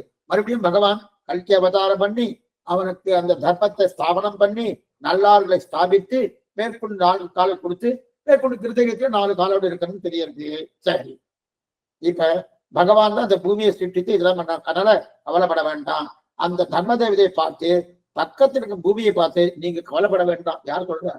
பரீட்சித்து சொல்றான். நீங்க கவலைப்பட வேண்டாம், நான் பார்த்து உங்களுக்கு நல்லது பண்றேன். யாரோ ஒரு ஆணம் பண்ணி உங்க அடிச்சுட்டு காணணும், அவனை பிடித்து நீ யாருன்னு கேட்க என்ன பாருங்க, ஒருத்தன் அடிக்கிறானோ அவன் தான் கலிபுருஷன். கலிபுருஷன் அடிக்கிறத பார்த்து நீ யார் அப்படின்னு கேட்க அவன் என்ன பதில் சொல்றான்? சரியான பதில் சொல்ல. சரியான பதில், எதற்காக என் மேல் நீ கோச்சுக்கிற? எதற்காக என் மேல் நீ கோச்சுக்கிற? நான் கலிபுருஷன், நான் கலிபுருஷன், நான் கலிபுருஷன் அறிப்படுகிறேன். நான் தான் இந்த மாட்டை அடித்தேன். கலிகாலம் இப்படிதான் இருக்கும். இப்ப அது புரியணும். ஒருத்தர் யாரா அடிச்சாருன்னா சுவாமி இது கலிகாலம் சொல்றணும், யாரா ஏதாவது பண்ணா கலிகாலம் சொல்றணும். இதுதான் காரணம். கலிகாலம் இப்படிதான் இருக்கும், நான் அப்படிதான் இருக்கணும். உடனே பரீட்சித்து கோபம் வந்து தன் கையில் இருக்கோட வெளில எடுத்து அந்த கலியை இந்த உலகத்தை விட்டு உன்னை ஓட்டு விடுகிறேன்னு சொல்லி எடுத்து விட போறான். விடப்பட உடனே அதை துரைச்சி ஓடி போயிடுச்சு. ஓடி போறதான பார்த்து துரைச்சிட்டு போறார். அந்த பரீட்சை துரைச்சிட்டு போறாரு. தொலைச்சிட்டு போறோன்னு அந்த கலி புருஷன் என்ன பண்றா, கொஞ்சம் தூரம் போய் திரும்பி நின்றுடுச்சு. கொஞ்சம் தூரம் போய் நின்று இவனை எதிர்த்து போய் கேட்கறது, நீ என்னையும் கோச்சுக்கிற பரீட்சித்து, நீ என்னையும் கோச்சுக்கிற? ஏன் இந்த வார்த்தை நீ சொல்றேன்னு? கிருத்தயுகத்தை எந்த தெய்வம் படைத்ததோ அந்த தெய்வம் தான் கலியுகத்தையும் படைச்சிருக்கு. இப்ப என்ன கோச்சிட்டு பிரயோஜனம் இல்லை. புரியத்துக்காக சொல்ற. இப்ப பாம்புக்கு விஷம் இருக்கணும், உடனே பாம்பை அடிக்கிறோம். பாம்பை சிருஷ்டித்தது யாரு? பகவான் தானே. விஷத்தையும் அதுக்கு விஷத்தை கொடுத்தது யாரு? பகவான் தானே. இப்ப பகவான் தான் கோச்சிக்கணும்னா நாம அது இருந்தாலும் அதுக்கு தகுந்த மாதிரி நம்ம நடத்துக்கணும். பாம்பை நம்ம ஒண்ணுமே பண்ணணும், அது ஒண்ணும் பண்ணாது. அதே போல கிருத்தயுகத்திலே சிருஷ்டித்தவன் பகவான் தானே. அதே பகவான் தானே கலியுகத்தினா. நீ கேட்கணும்னா அந்த தெய்வத்தை போய் கேளு. என்னையே கேட்கிற? கலிபுருஷன் கேட்கறது என்ன வந்து கேட்டுட்டு இருக்கேன், நான் இப்படிதான் இருப்பேன், அந்த மாதிரி தானே என்னை சிருஷ்டித்திருக்காரு அப்படின்னு செஞ்சது. என்ன கேட்காது, அந்த போய் கேளு. நான் இல்ல ஒண்ணு பண்ணு, நான் இருக்கிறதுக்கு இடம் கொடு. நான் எங்க இருக்கணுமோ அந்த இருப்பதற்குண்டான இடம் கொடு. அப்ப என்ன நாட்டை விட்டு ஒரு நாளும் நீ என்னை ஓட்டி விட முடியாது. நல்லா பாத்துக்கோ. நாட்டை விட்டு ஓட்டி விட முடியுமா? களி இருக்கத்தான் போறான். நீ எந்த மூலையில இடம் கொடுத்தா நான் இருக்கேன். ஆனா நீ எனக்கு இடம் கொடுத்தேன்னா நான் அங்க இருக்க மாட்டேன். அப்ப என்ன பண்ணுவேன்? அந்த நான் எங்க இருக்கணும் அந்த இடத்துக்கு உங்களுடைய நாட்டு மக்களை வர வேண்டாம் சொல்லிடு. உன்னுடைய நாட்டு எனக்கு இடம் வேணும். இடம் இல்லாம இருக்க முடியாது. நான் இந்த இடத்துக்கு ஓட முடியாது. புரியத்துக்காக சொல்றேன். கொசு இருக்கணும். ராத்திரி 6 மணி எல்லாம் வந்துடும். நல்லா காலா கையெல்லாம் வடிச்சுட்டே இருக்கும். கொசுவை பூர்த்தியை ஒழிக்க முடியுமான்னா ஒழிக்க முடியாது. அப்ப என்ன சொன்னா, அந்த கொசுவை ஒழிக்க முடியாம என்னன்னா, கொசு வந்து நம்ம தப்பிக்கலாம். எப்படி பண்ணலாம்? கொசு வலை போட்டுக்கலாம். அப்போ கொசு ஒழியல. கொசு என்னை தீண்டப்படுதோ அந்த தீண்டப்படுதல இருந்து நான் தப்பிக்கிறேன். அதைத்தான் பண்ண முடியுமே தவிர கொசுவை சொல்லி நம்ம ஊர்ல உடனே நீங்க அந்த ஊர்ல எல்லாம் கிடையாது சுவாமின்னு கேட்கிறாரு. நம்ம பாரத தேசத்துல தான் எதுவும் சொல்ல வந்தேன். அதே போல கலிபுருஷன் இந்த தேசத்திலிருந்து ஓட்ட முடியுமானா ஓட்ட முடியும். இது கலிகாலம். கலியுகம்னு வந்து அந்த கலிபுருஷன் இருக்கதான் செய்வான். அதெல்லாம் நீங்க என்ன பண்ணு, எனக்கு ஒரு இடத்த கொடு. இந்த இடத்துல நான் இருக்கேன். இந்த இடத்துல இருக்கேன்னா அந்த இடத்துக்கு உங்களுடைய மக்களை வர வைக்காது. வந்தான்னா நான் கட்டாயமா ஏதாவது பண்ணுவேன். ஏதாவது பண்ணிட்டு தான் இருக்கேன். அதனால எனக்கு ஒரு மூளையான ஒரு இடத்த கொடு அப்படின்னு சொன்ன உடனே அப்ப பார்த்தான் என்ன கொடுக்கலாம். ஏன்னா லோகத்துல இந்த கொசுவை போல லோகத்துல இன்பமும் துன்பமும் இருக்கணும்.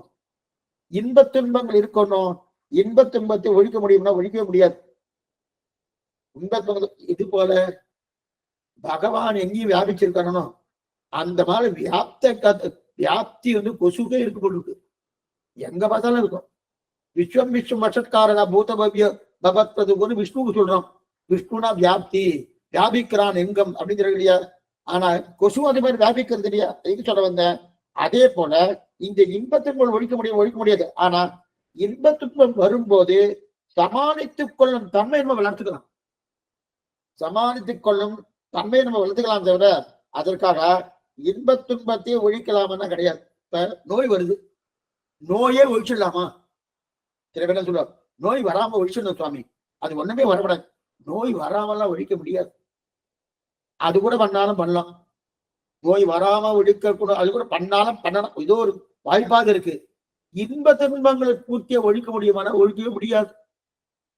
அப்ப என்ன பண்ணோம்? இன்னும் முனியார் துயரங்கள் முந்திலும் இன்பங்கள் மொய்த்துடனும் மனம் கனியார். ராமானுஜன் தாய் பாசனம். ராமானுஜர் எப்படி இருப்பேன்னா, இன்பங்கள் மைத்துடினும் துயரங்கள் முந்தினும் முனையார் துயரங்கள் முந்திலும் இன்பங்கள் மொய்த்திடும் மனம் கனியார்னு தெரிவிக்கிறார் இல்லையா. அந்த மாதிரி நாம என்ன பண்ணலாம்? அந்த சுகதுக்கத்திலிருந்து அதை தாங்குவதற்குண்டான சக்தியை பெறலாமே தவிர அது பூர்த்திய ஒழிக்க முடியுமானா ஒழிக்க முடியாது. அப்ப இந்த பரீட்சித்து அந்த கனி சொல்றாரு, என்னை நீ எங்கேயும் ஓட்டு விட முடியாது, எனக்கு வாழ்வதற்கு சில இடத்தை கொடு. இடத்தை கொடுத்தியானா நாங்க போய் வாழ்ந்துக்கிறேன், நீயும் உன் மக்களும் ஆனந்தமா இருக்கலாம். ஆனா நான் வாழ்கிற இடத்துல உன் மக்களை வர வைக்காத. வர வச்சானா நான் பல பாடுபடுத்ததான் செய்வேன். சரி யோசிக்கிறான். இப்ப யாரு? பரீட்சித்து யோசிக்கிறான், என்ன இடம் கொடுக்கலாம், உள்ள இடம் கொடுக்கலாம் அப்படி யோசிக்கிறேன். எப்பவுமே சில பேர்லாம் வந்து ஒரு இடம் வேணும், எங்கேயோ திவ்யதேசம் வந்திருக்கான்னு வச்சுக்கேன், பை வச்சுட்டு போறேன்னு முதல்ல ஒரு ரூபா பை வச்சுன்னா அப்படி தென்னில வச்சுட்டு போங்கன்னா, தென்னில வச்சா எடுத்து போற சுவாமி அந்த உள்ளுக்குள்ள வச்சுக்கிறேன்னுவா. உள்ளுக்குள்ள சரி வச்சுட்டு போவோம்னு சொல்லுவோம். உள்ளுக்குள்ள வச்சுன்னு என்னமா போய் சேர்த்து வர இங்க படுத்துக்கிறேன்னுவா. படுத்துக்கணும்னா சரி படுத்துக்கணுவா. அதுக்கப்புறம் படுத்துன உடனே எனக்கு ஒரு உள்ளு போறாது, இன்னொரு உள்ளு கொடுணும், இன்னொரு உள்ளு கொடுணுவா. ஏன் சுவாமி இங்க படுத்துன்னு இருக்கேன், அங்க வந்து நான் இதெல்லாம் அலங்காரம்லாம் பண்ணிக்கலாம்னா இங்க பெருமாறுலாம் பண்ண போனவனு இப்படியே பெருகிட்டே போகும். அப்ப இதான் இடத்த கொடுத்தா மனத்தை கொடுக்குறான்னு இல்லையா. அந்த நிலை யாருக்கு வந்துட்டு? கனிபுருஷன் வந்துட்டு முதல்ல கொஞ்சம் இடத்த கொடுக்குறார். எனக்கு போராது, இன்னும் கொடு இன்னும் கேட்கிறார். எது போல நாம யாருக்கோ ஒருத்தருக்கு இடம் கொடுத்தோம்னா அவ இன்னும் குடுன்னு கேட்கிறா இல்லையா. அதைத்தான் களி அதைத்தான் பண்றாரு. முதல்ல 4 இடத்த கொடுத்தார். எந்த 4 இடம் பார்த்துக்கோ, முக்கியமான விஷயம். எந்த 4? ஜூதம், பானம், சியோகா, சூனகா அப்படிங்கிற 4 இடம். ஜூதம், பானம், சியகா, சூனகா, இந்த 4 இடம். ஜூத்தம்னா சொக்கட்டான். சொக்கட்டான் ஆடுற தாய்கட்டாருங்க, அந்த சொக்கட்டான் இல்லையா, அது தப்பான சூதாட்டம். அந்த சூதாட்டம் ஆடுறாளியா, அந்த சூதாட்டம் ஆடக்கூடிய இடத்துல நான் எனக்கு இடம் கொடுத்துரு நான் இருக்கேன் கலிபுருஷன். அதுக்கப்புறம் பானம். பானம் என்ன பண்ண சுவாமி? இருக்கவே இருக்கு. அவ ஏதோ சாப்பிட்றா, சாப்பிட்டு எப்படின்னு பேசுறா. அப்பதான் நிறைய உண்மையெல்லாம் பேசுறா. நிறைய உண்மை பேசுறானோ, கல்லு மது இதெல்லாம் இருக்கு இல்லையா, இதை குடிப்படுது அந்த இடம். சியோ பெண்களை அவமானப்படுத்தக்கூடிய இடம், அந்த இடம். அதுக்கப்புறம் சூனகானா பிராணிகளை வதம் பண்ணக்கூடிய இடம். எங்கு பிராணிகளுக்கு துன்பம் ஏற்படுகிறதோ, நல்லா பாத்துங்க, எங்கு பிராணிகளுக்கு துன்பம் ஏற்படுகிறதோ, எங்கு பெண்களுக்கு அவமானகாதை ஏற்படுகிறதோ, எங்கு குடி கல்லு ஆகவே தலைவிரித்து ஆடுகிறதோ, எங்கு சூதாட்டம் உள்ளதோ அந்த 4 இடமும் கலியே உனக்கு இடமாக எடுத்துக்கோ, உனக்கு இடமா எடுத்துக்கோ. இனிமே அந்த 4 இடத்துல நீ வாழலாம் அப்படின்னு 4 இடத்த கொடுத்துட்டான். 4 இடத்த தவிர எங்கேயும் போகக்கூடாது அப்படின்னு கொடுத்துட்டான். கொடுத்த உடனே அதுல போகாத அளவுக்கு நான் பார்த்துக்கிறேன், உங்ககிட்ட வராத அளவுக்கு நான் பாத்துக்கிறேன், இந்த 4 இடத்துல நீ போகக்கூடாது அப்படின்னு தெரிஞ்சுக்கொள்ளணும் இல்லையா. இப்ப 4 இடத்துல போகலன்னா நம்ம கலியுகத்து இருந்தாலும் களி நம்ம பாடா படுத்தாதுன்னு அர்த்தம். எந்தெந்த இடம்? ஜூதம் சொக்கட்டான் ஆடுற இடத்துக்கு நம்ம போகப்படாது. பானம் கல்லு குடிக்கிற இடத்துக்கு போகப்படாது. எங்க பெண்களை அவமானப்படுத்துறாளோ அந்த இடத்துக்கு போகப்படாது. அதற்கு மேலே எங்கு பிராணிகளை வதம் பண்ணுகிறார்களோ அந்த இடத்துக்கு போகக்கூடாது. போகலைன்னா என்ன சுவாமி, நம்ம கலிகாலத்துல இருந்தாலும் கலிபுருஷனுடைய அவனுடைய அந்த அட்டகாசம் நம்ம மேல் படாது. அப்பனா நம்ம ஆத்திலேயே இன்னைக்கு வந்துடுத்து. நம்ம ஆத்திலேயே சில கிரகத்திலேயே இதெல்லாம் வந்துடுத்து. மது, கல்லு இதெல்லாம் வந்துடுத்தோம். அது மாத்திரம் ஸ்ரீயகா அது வந்துடுத்தோம். எதுக்கு சொல்ல வந்தேன்னா, அது இல்லாத இடத்துல நீ இருக்கலாம். இதுக்குன்னு உலகத்துல எத்தனையோ இடம் இருக்கு, எத்தனையோ இடம் இருக்கு. அந்த நேரத்துக்கு போனா ஆபத்து. புரியத்துக்காக ஆப்பிரிக்கா இருக்கணும். ஆப்பிரிக்கா முழுவதும் காடுதான். அந்த காடா இருக்கணும். அந்த காட்டுல என்னென்னவோ மலைப்பாம்புகள்லாம் இருக்கான். போயாச்சுன்னா அதுதான் பிராணம் போயிடும். என்ன மலை பாருங்க, பெரிய பெரிய ஜந்துக்கெல்லாம் இருக்கு இல்லையா, நம்ம போமா, போகவே மாட்டோம் இல்லையா. அதே போலதான் கலி எங்க இருக்காருன்னு தெரிஞ்சா அங்க போகப்படாது. எங்க இருக்காரு, சூதாட்டம் ஆட்டக்கூடிய இடத்துலயே, பெண்களுக்கு அவமானம் பண்ணக்கூடிய இடத்துலயே, கல்லு குடி இருக்கக்கூடிய இடத்துலயோ, அல்லது அதற்கு மேலே சூனகா என்று சொல்லக்கூடிய பிராணிவதை பண்ணக்கூடிய இடத்துலயோ நம்ம போகப்படாது தெரிஞ்சுப்போம். சரி சுவாமி, இதெல்லாம் தெரிஞ்சிருச்சுன்னா இனிமே நம்ம கலிபுருஷனுடைய நிலை இருக்காது, பாதிப்பு இல்லாம இருப்பேன் அப்படின்னு சொல்றது. இப்ப நாம் ஒண்ணு பண்ணுவோம். ஒருத்தர் என்ன பண்ணார், சுவாமி உங்களுக்கு அந்த அளவுக்கு ஒரு வைராக்கியம் இல்லை.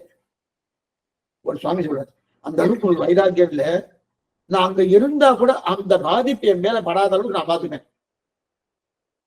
நான் பாத்துக்குவோம். சில பேரும் சொல்றா பாருங்க, அங்கேயே நான் இருந்தா கூட அந்த பாதிப்பு எனக்கு அந்த அளவுக்கு வைராக்கியம் இருக்குங்க, நான் அந்த மாதிரி பாத்துப்பேன். இந்த மாதிரி பல பரீட்சையே கூடாது. அந்த இடத்துக்கு போனாலும் அதை நான் சாப்பிட மாட்டேன். அந்த இடத்துக்கு பெண்கள் அவமானப்பட்டாலும் நான் அதோட நிலையில இருக்க மாட்டேன். அதே போல சில இடத்துல போயிட்டு இருக்காலும் அங்கெல்லாம் போனா கூட அந்த தாக்கம் என் மேல வராத அளவுக்கு நான் பாத்துக்கிறேன் இல்லையா. அந்த பல பரீட்சையே கூடாது. அந்த பல பரீட்சையே கூடாது. ஏன்னா அந்த பாதிப்பு இல்லாம இருப்பேன்னு சொல்லிட்டு இதெல்லாம் விஷப்பரீட்சை. விஷப்பரீட்சை ஒரு வேலையை போல இன்னொரு வேலை இருக்காது. ஏன் இருக்காதுன்னா, எங்கேயாவது சட்டுன்னு புத்தி மாறிடுச்சுன்னு வச்சுக்க, புத்தி பேதலிச்சுன்னு வச்சுக்கோ.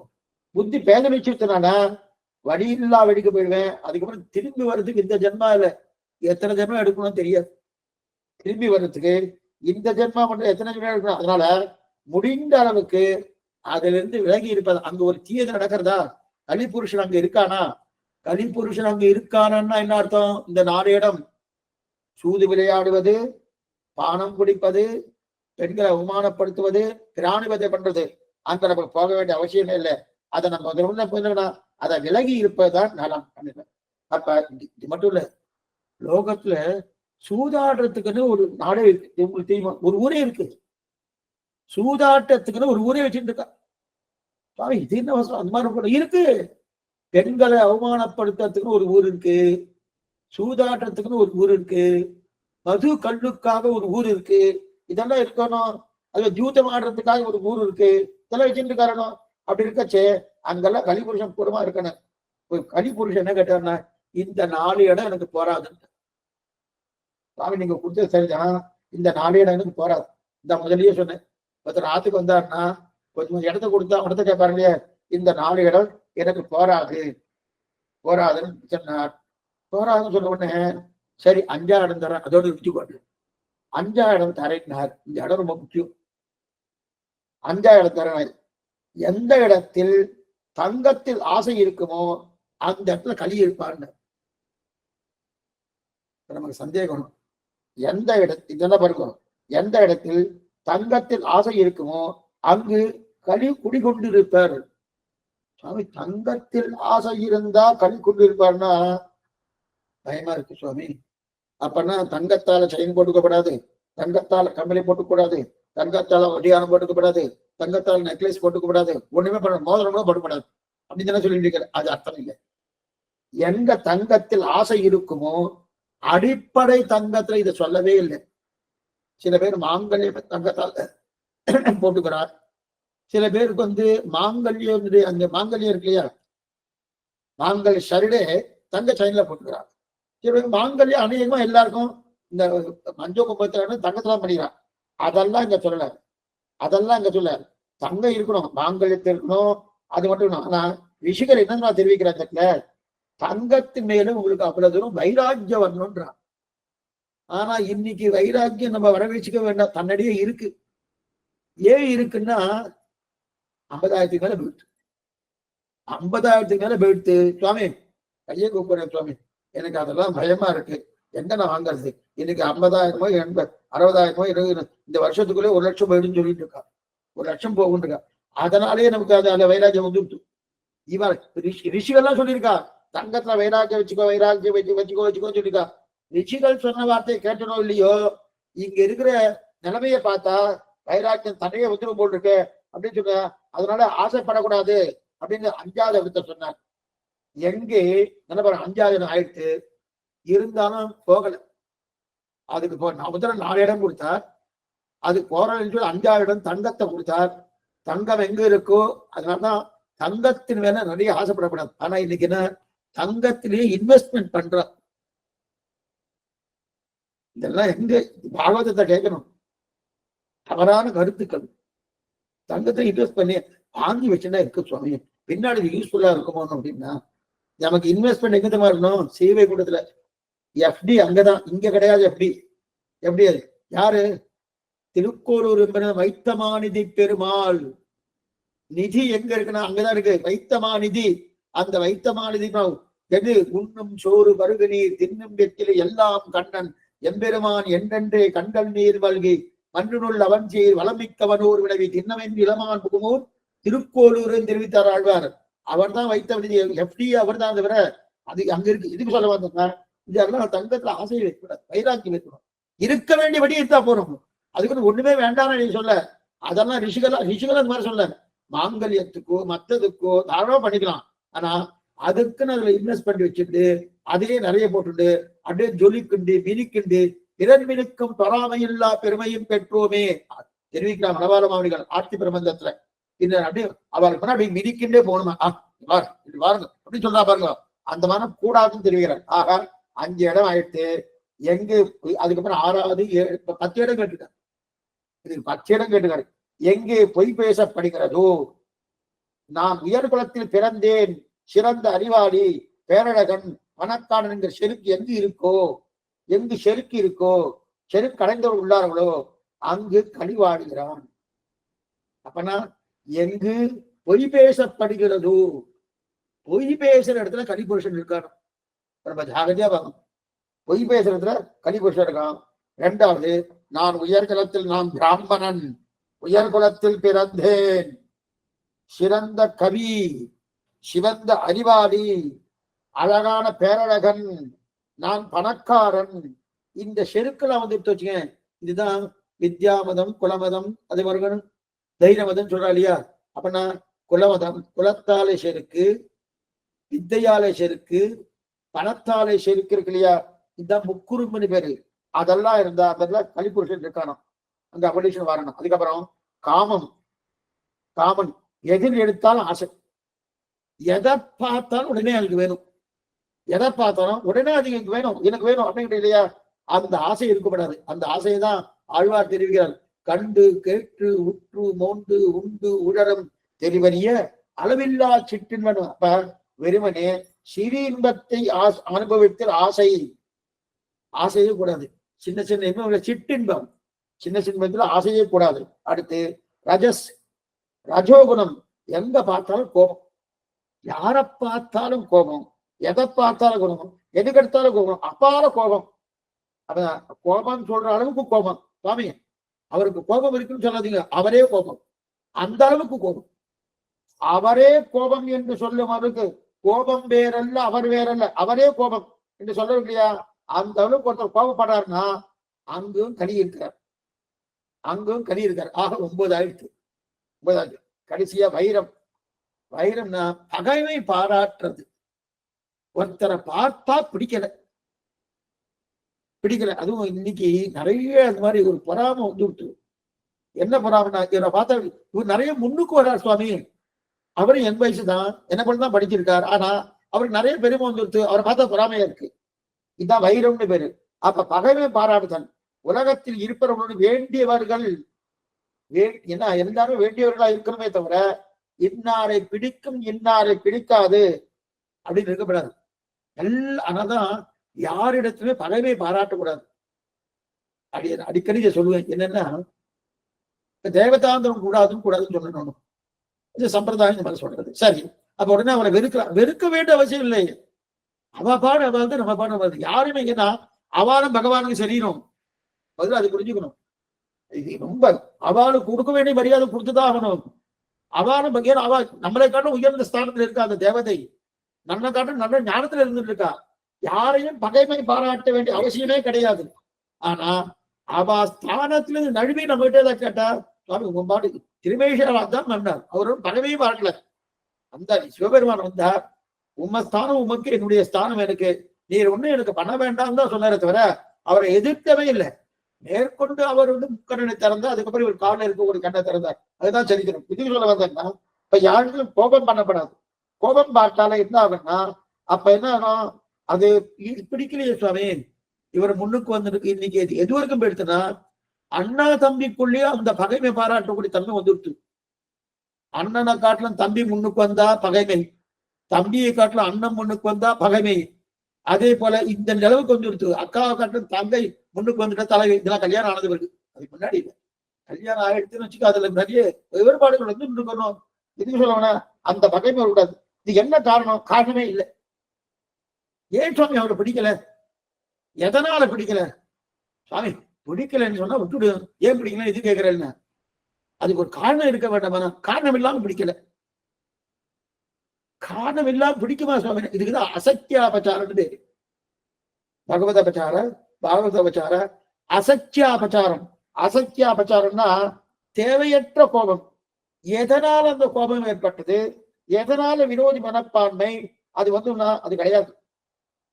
அப்ப ஆக பொய் பேசும் இடம், செருக்கு இருக்கும் இடம், பேராசை இருக்கும் இடம், கோபம் இருக்கும் இடம், பகைமை இருக்கும் இடம்.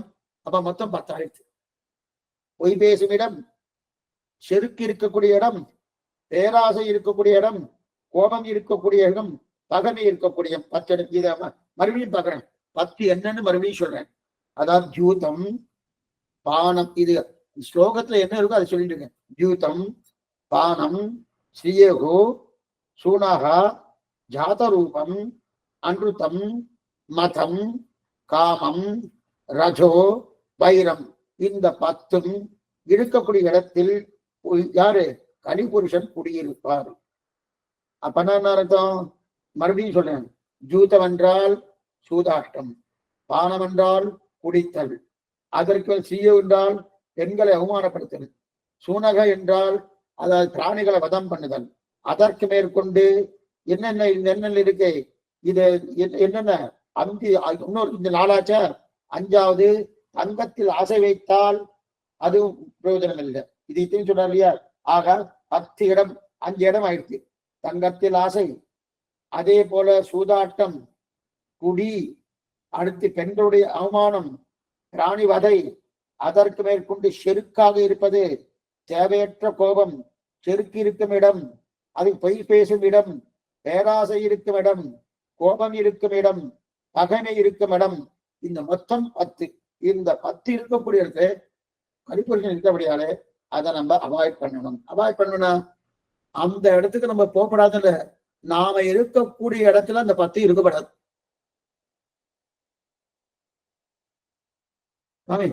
அப்ப என்ன அந்த இடத்துக்கு நம்ம போகக்கூடாதுன்னு சொல்லணும்னா அப்பனா நீ இருக்கக்கூடிய இடத்துல இந்த 10 இல்லைன்னு நினைக்கிறேன். கோபமோ அப்படி நல்ல மறுபடியும் சொல்றாங்க. கோபமோ, செருக்கோ, பேராசையோ, பகைமையோ இல்லாம இருக்கா? இல்ல, நமக்கு தெரிஞ்சிட்டு வருது, தெரியாமே வருது. இப்ப நம்ம என்ன பண்ணோம்? இந்த 10 நாம இருக்கக்கூடிய இருக்கத்துல இல்லாம பாத்துக்கணும். அதைத்தான் நீ சொல்றேன்.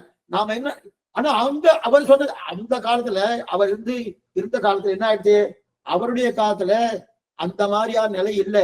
அப்ப கலிபுருஷன் எங்க இருக்கானோ அங்க அது இருக்கும், மற்ற இடத்துல அது இருக்காது. இன்னைக்கு அப்படி இல்லை.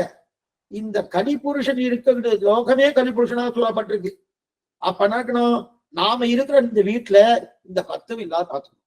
அதான் சொல்லிட்டாரு. அதுல இருந்து அப்ப அதுல இருந்து நம்ம விலகினால் நமக்கு என்ன ஆகும்? ஆபத்து கிடையாது. இப்படி கலிக்கு தனி எடுத்து பிரிச்சு கொடுத்துட்டார். பிரித்து கொடுத்தோன்னே இப்ப பசு மாட்டுக்கு சமாதானம் சொல்லிட்டு நன்று தன் பூமியை பரிசுத்த என்ன பண்ண பசுமாட்டு சமாதானம் சொல்றார். நன்று வேண்டாம். ஆனா இப்பதான் அவனுக்கு ஒரு சாபம் கிடைக்க போகுது. யாரு? பரீட்சத்துக்கு. முனிகுமாரன் ஒரு ரிஷியுடைய புத்திர ஒரு சாபத்தை கொடுக்க வர. ஒரு தடவை பரீட்சித்து என்ன பண்ணார், ராஜ்ய பரிபாலம் பண்ணிட்டு இருக்கும் போது வேட்டையாடுறதுக்காக அப்படி காட்டுக்கு போங்க. அந்த காலத்துல ராஜாக்கள்லாம் காட்டுக்கு போவா வேட்டையாடுறதுக்காக. காட்டுக்கு போனா அங்க இங்க ஓடி ஓடி போறச்சே ரொம்ப களைப்பா இருக்கிறபடியாலே பசி என்ன தாகம் என்ன இதெல்லாம் வந்தபடியாலே எங்கேயாவது ஏதாவது கிடைக்குமா சாப்பிடறதுக்கு, ஏதாவது கிடைக்குமா, தாகமா இருக்கு பசியா இருக்கு அப்படின்னு கிடைக்கிறத பார்க்கறதுக்கு அப்ப ஒரு ரிஷியுடைய ஆசிரமம் கண்ணப்பட்டது.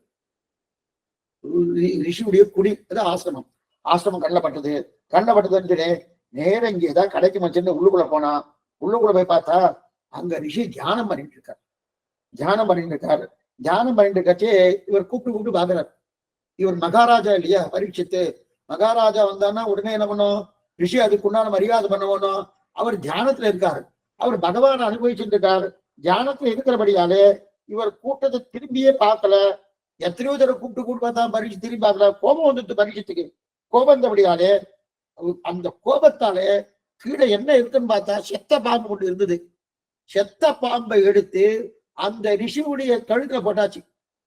போட்டு என்ன பண்ணா, அந்த எப்படி போட்டிருக்கான், கையால எடுக்கல, தன்னுடைய வில் இருக்கு இல்லையா, அந்த வில்லுடைய நுனி, அந்த நுனியால அந்த செத்த பாம்பை எடுத்து அந்த முனியுடைய இந்த கழுத்துல போட்டுட்டான். போட்டுட்டு என்ன பண்ணிருக்கான், ஓ நான் நன்னா அவமானப்படுத்திட்டேன் ரிஷியை, நன்னா அவமரியாதை பண்ணினேன் அப்படின்னு நினைச்சிட்டு அப்படி வந்துட்டான்.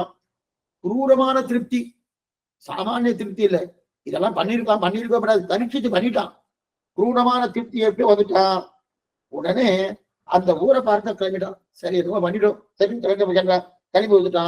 கிளம்பி வந்து உடனே அந்த ரிஷியுடைய பிள்ளை விளையாடிட்டு இருக்கான், கொஞ்சம் தூரம் விளையாடிட்டு இருக்கான். இந்த விஷயத்த ஒரு பிள்ளைகள் பார்த்துட்டு அந்த ரிஷி பிள்ளைகிட்ட சொல்றார், குழந்தாய், உன்னுடைய தகப்பனாவுடைய கழுத்துல யாரோ ஒருத்தர் யாரும் தெரியல, யாரோ ஒருத்தரை செத்த பாம்பை போட்டிருக்காளே, நீங்க தெரியாத, அவமரியாதை பண்ணிட்டாளே அப்படின்னு சொன்னா. நேரம் அந்த பிள்ளை வந்தான், பார்த்தான். பிள்ளைக்கு கோபம் வந்த உடனே சாபத்தை கொடுக்குறான். இதை யார் போட்டாலோ அவளுக்கு இன்னை தினத்திலிருந்து 7ஆம் நாள் தட்சகன் என்ற பாம்பாலே கடியுண்டு அவளுக்கு மரணம் நிச்சயம் சாபம் கொடுத்தான். இந்த சாபத்தை நான் உறக்கக்குள்ள கொடுத்த உடனே அப்ப அவருடைய தரப்பனா ரிஷி எழுதுக்கிறார். என்ன பிள்ளை, என்ன ஆச்சு ஏதாச்சு, தப்பா பண்ணிட்டியே, இந்த மாதிரி சொல்லலாமான்றார். மேற்கொண்டு என்ன ஆச்சு ஏதாச்சு, இதனால்தான் 7 நாள் கணக்கு வச்சிருக்கார். ஏன் 7 நாள்? 7 நாள் கடிக்கணும், தட்சகனான் பாம்பால கடிக்கணும். அந்த 7 நாள் கூட பாகவதம் சொல்லுன்னு கேட்டார். அதனால்தான் பாகவத சப்தாகம் வச்சிருக்கார். இருக்கட்டும், அந்த 7 நாள் என்ன ஆச்சு, என்ன சொல்ல போறார், எப்படி சுக்கராச்சாரியர் என்னமா வந்தார், இவருக்கு என்னமா அந்த விஷயம் தெரிஞ்சது மேற்கொண்டு அடுத்த வாரம் பார்ப்போம்.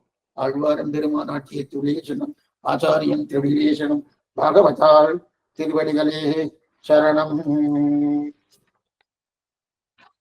சந்தேகம்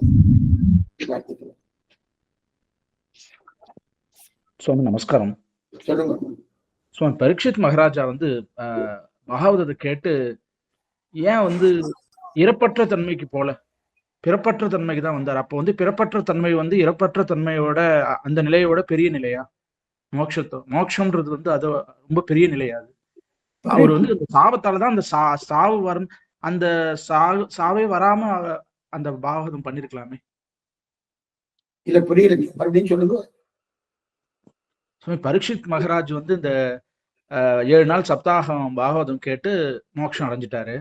அவருக்கு அந்த சாவே வராம இருந்திருக்கலாமே, அதாவது பிறப்பற்ற நிலைய பாகவதம் அது கொடுத்திருக்கலாமே. அந்த அந்த ஏன் மோட்சம் பிறப்பற்ற தன்மையோட இறப்பற்ற தன்மை கொடுத்திருக்கலாமேன்றதுதான் என்னுடைய. பாகவதம் கேட்பன் பையனை முக்தி அடைவதுன்னு முதலிருந்து பார்த்துட்டு இருக்கோம். அது பாகவதத்தோட இது. அது பட் ஒரு அந்த சாவே அந்த தட்சணால தீண்டப்படாம அந்த அந்த சாபத்தை போய்க்கலாமே. அது அவ்வளவு இது இல்லையா? மோட்சம் தான் பெரிய விஷயமா? இல்ல, முனியுடைய சாபம் அது அதுக்கு இதுவே கிடையாது. அது நடந்தே தீரும். முனிகுமாரனுடைய சாபம் நடந்தே தீரும். அது நடக்காம இருக்கவே இருக்காது. அது தீண்டப்பட்டுதான் ஆகும். அந்த தட்சன் கடிச்சு இவனுக்கு பிராணம் போதான் போடுது. ஆனா அந்த பிராணம் போகிறதுக்கு முன்னாடி எனக்கு நல்லது நடக்கணுமோனும். அந்த மதத்துக்காக தான் சுக்கராச்சாரியர் கூப்பிடல, அவரே வந்திருக்காரு. மேல அதை பார்க்க போறேன், அது அடிய ஒண்ணும் சொல்லலாது அடியா. அவரே வந்தாரு. அவரே வந்து வந்த உடனே அப்படியே ஆனந்தப்படுறான் யார் பரீட்சித்து. ஆனந்தப்பட்டு அவரை உட்கார வச்சு இந்த 7 நாட்களுக்கு என்ன சொல்லணுமோ சொல்லுண்டார். அப்பதான் இதை சொல்லிட்டு இருக்காரு. இன்னொன்னு சொல்லிடுறேன், இதை சொன்னாரணும் சொன்ன முடிச்சுட்டு இன்னொரு 1 மணி நேரம் இருக்கு அவர் பிராணம் போறதுக்கு. சரி நான் சொல்லிட்டேன், நான் சுக்கராச்சாரம் நான் சொல்லிட்டேன். சொல்லி முடிச்ச உடனே இப்ப பரீட்சித்து பிராணம் போறது இருந்து பார்த்துட்டு போறான்னு இருக்கலாமனோ. நான் சொல்லியாச்சு, என் கதை முடிஞ்சிருச்சு, நான் கிளம்பி போயிட்டேன். சுக்கராச்சாரியர் ஆமா, இல்லவே இல்லை, இல்லவே இல்லை. ஏன் அவ ரிஷிகளுக்கு என்னன்னா சொல்ல வேண்டிய கர்த்தவியம், அதுக்கப்புறம் அவன் திருந்தினாலா திருந்தலையா அதை பார்க்க மாட்டான். பகவத் காரியம் அது. இதைத்தான் காலட்சேபத்தை அடிய அடிக்கடி சொல்லிட்டு இருப்பேன். இப்ப நம்ம காலட்சேபம் பண்ணிட்டு இருக்கோம்னா, சுவாமி சொல்லிட்டார் சுவாமி, அவ ஒன்னும் கேட்கறதா தெரியல, திருந்ததா தெரியல, நீங்க ஏன் व्यर्थமா சொல்லிட்டு இருக்கேன்னா சொல்ல வேண்டிய நம்ம கர்த்தவியம். திருந்தனாலா இல்லையா முதல்ல சொல்றவா முதல்ல திருந்துருங்க. திருந்தனாலா இல்லையா அது வேற விஷயம். அதே போலதான் இவருக்கு அவர் நல்லது உபதேசிக்கணும். அதுக்குதான் சுக்கராச்சாரியர் வந்தார். அங்கிருந்து அவர் இடத்துல சொல்லிட்டு போயிடாரு, உன்னை போல நிறைய பேர் இருக்கா, அவளுக்கு நான் போகணும், அல்லது போயிட்டே இருக்குன்னு போயிட்டார். அவருக்கு மோட்சானந்தத்தை ஏற்படுத்தி கொடுப்பதுதான் சுகருடைய காரியம். அதனால அவர் அங்க வந்தார். இந்த ஆத்மா உஜ்ஜீவன் அடையணும், அதுக்குதான் அவர் வந்தார், வேற எதுவுமே கிடையாது. அதைத்தான் யாரு இவரு பரீட்சித்தனை தான் பிரார்த்திக்கிறார். பிரார்த்திக்கிறது அதுதான் பிரார்த்திக்கிறான். அதெல்லாம் பிரார்த்திக்கிறபடியா அதுக்கு நேரம் சுவாமி. இல்ல எனக்கு ஏன் இந்த டவுட் வந்ததுன்னா, ஜென்ரலா வந்து இந்த சித்தர்கள்லாம் சொல்றாளே சுவாமி, அவெல்லாம் வந்து பிறப்பற்ற இறப்பற்ற தன்மைக்கு ஆசைப்படுறாளே, அப்படியே வாழ்ந்துட்டே இருக்கிறது 1000 வருஷம் 2000 வருஷம்னு. பாகவதம் பிரதானம் வந்து முக்தி கொடுக்கறது தான் பாகவதத்துக்கு பிரதானம். இது வரைக்கும் நடந்த சரித்திரம் எல்லாமே அவ சௌக்கியமா ஆனந்தமா இங்கே இருந்தாலும் இதுமா சரித்திரம் இருக்கா? ஒண்ணுமில்லை. இந்த பிசாசே முக்திக்கு தான் போயிருக்குன்னு பார்த்திருக்கோம். அதே போல பக்தி, அதே போல ஞானம், வைராக்கியம், இதுவும் முக்தி தான் போயிருக்குன்னு பார்த்திருக்கோம். இப்ப யாரெல்லாம் பாகவதம் சொல்றாளோ அவளுக்கெல்லாம் இந்த நிலைதான் ஏற்படுறது. பாகவதத்துடைய பிரதான, ஆனா பாகவதம் மற்றது கொடுக்காதுன்னு அர்த்தம் இல்லை. நாம் எந்த எண்ணத்தோடு இதை பண்ணிட்டு இருக்கணும் அதை கொடுக்கும். அது எல்லா பலத்தையும் கொடுக்கும். ஆனா அதுக்கு பிரதானம், அதுக்கு எதுல சந்தோஷம்னா முக்தி தான் அதுக்கு சந்தோஷம். கிருஷ்ண சாயுஜ்யம் தான் அதுக்கு சந்தோஷம். அதாவது இங்க வந்து அப்ப நம்ம எதிர்பார்க்கிற அந்த இதெல்லாம் கிடைக்காது. அதாவது நம்ம அங்க இருக்கிற அந்த இது மாதிரி இங்க இருக்காது. அதனால அது கொஞ்சம் அல்பமா தான் இருக்கும். அது அந்த மோட்சத்துல வந்து நம்ம அடையிற அந்த ஆனந்தம் தான் பெருசுன்ற மாதிரி. இல்ல இப்ப நான் பாகவதம் படிக்கிறேன், எனக்கு 4 வீடு வேணும், அதனால பாகவதம் படிக்கிறேன். எனக்கு கிடைக்குமா கிடைக்காதா? கிடைக்கும். கிடைக்காதுன்னு சொல்ல, நிச்சயமா கிடைக்கும். ஆனா அந்த கிடைக்கக்கூடிய அந்த பகவான் கொடுக்குற, அதுவும் பகவான் தான் கொடுக்குறாருலோ, அவர் ஒன்னும் ஆனந்தமா கொடுக்க மாட்டார். என்னையே கொடுக்குறேன்னு சொல்லியிருக்கேன், ஒண்ணும் இல்லாத அச்சித்தை போய் கேட்டு இருக்கானே. வீடுனா சித்தா கிடையாது, அச்சித்தை போய் கேட்டு இருக்கானே. என்னையே கொடுக்கறதுக்கு காத்துட்டு இருக்கேன், எனக்கே தன்னை தந்த கற்பகம்னு அழுவா தெரிவிக்கிறார்.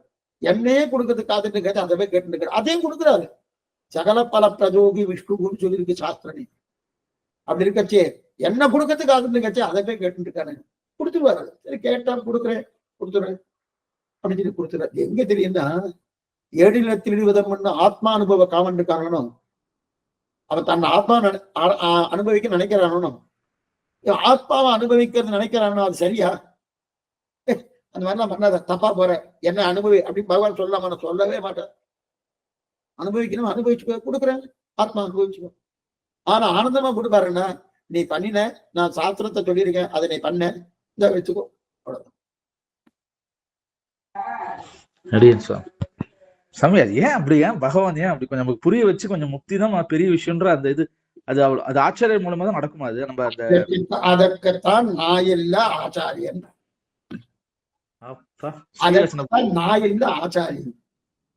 ஏன்னா பகவான் சுதந்திரன், ஆச்சாரியன் பரதந்திரன். நிறைய தடவை இதை பார்த்திருக்கோம். அவர் வந்து விட்டுடுவார். உன்னுடைய சுவாதந்திரியத்துல அவர் கை வைக்கவே மாட்டார். அவனுக்கு சுவாதந்திரம் கொடுத்துருக்கணும், அவன் இஷ்டத்துக்கு விட்டோம். அப்ப சரணாதி பண்ணியாச்சுன்னா நீ சுவாதந்திரம் இல்லைன்னு சொல்லிட்டியே, நீ பரதந்திரன்னு சொல்லிட்டியனோ, அப்ப அவருடைய விருப்பப்படி மோட்சத்தை கொடுத்துருக்க. அதே நான் என்னுடைய விருப்பமா போயிட்டு இருக்கிறப்போ ஆனா ஆச்சாரம் என்ன பண்ணுவா, போகாத பயனன்றாகிலும் பாங்கல்லராகிலும் செயல் நன்றாக திருத்தி பணிகொள்வான் ஆச்சாரியன். அந்த திருத்தி பண்கொள்வது பகவானுக்கு இருக்கான்னா கிடையாது, கிடையவே கிடையாது. அவர் அதை பண்ணுவார், பண்ண மாட்டார். அவருடைய நிலை வேறு, அவர் சுதந்திரன். அதனால்தான் அங்க போகாத இங்க வாழ்ந்து உய்ய ஒரே வழி உடையவர் திருவடி, உய்ய ஒரே வழி நம்பெருமாள் திருவடின்னு சொல்லியிருக்கணும். இன்னைக்கு பகல் 10 உற்சவம் 40 உற்சவம் நம்பெருமாள் தான் உடையவர்கள் நடந்துட்டு இருக்க. அவர் தான் மோட்ச இச்சாமி ஜனார்தனகா, அவர் தான் என்ன. ஆனா சொல்லலையே, அவர்கிட்ட எப்படி கிடைக்குமா கிடைக்காத சந்தேகம் வேற, மதில் மேல பூனை வேற. நம்ம எதையும் நம்ப முடியாது. ஆச்சாரியர் தான் நிச்சயம் உண்டு, நிச்சயம் உண்டு. அதாவது நம்புவார்பதி வைகுந்தம் காண்மினி. சூப்பர். அடியேன் சார்.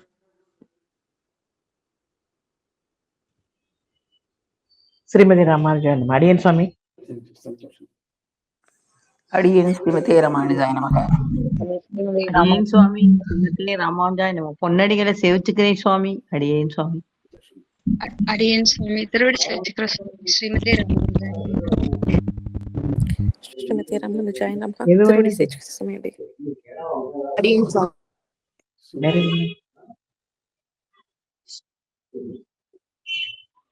சுவாமி ஒரு சந்தேகம் கேட்கலாமா? சொல்லுங்க. அந்த பெண்களை அவமானப்படுத்துற இடம், அதுக்கு என்ன பேர் சொன்னது? பெண்களை அவமானப்படுத்தக்கூடிய இடம் என்றால் சபையில சொல்லப்படாதுன்னு தான் சொல்லிடுறேன். விலை மாது. ஓ,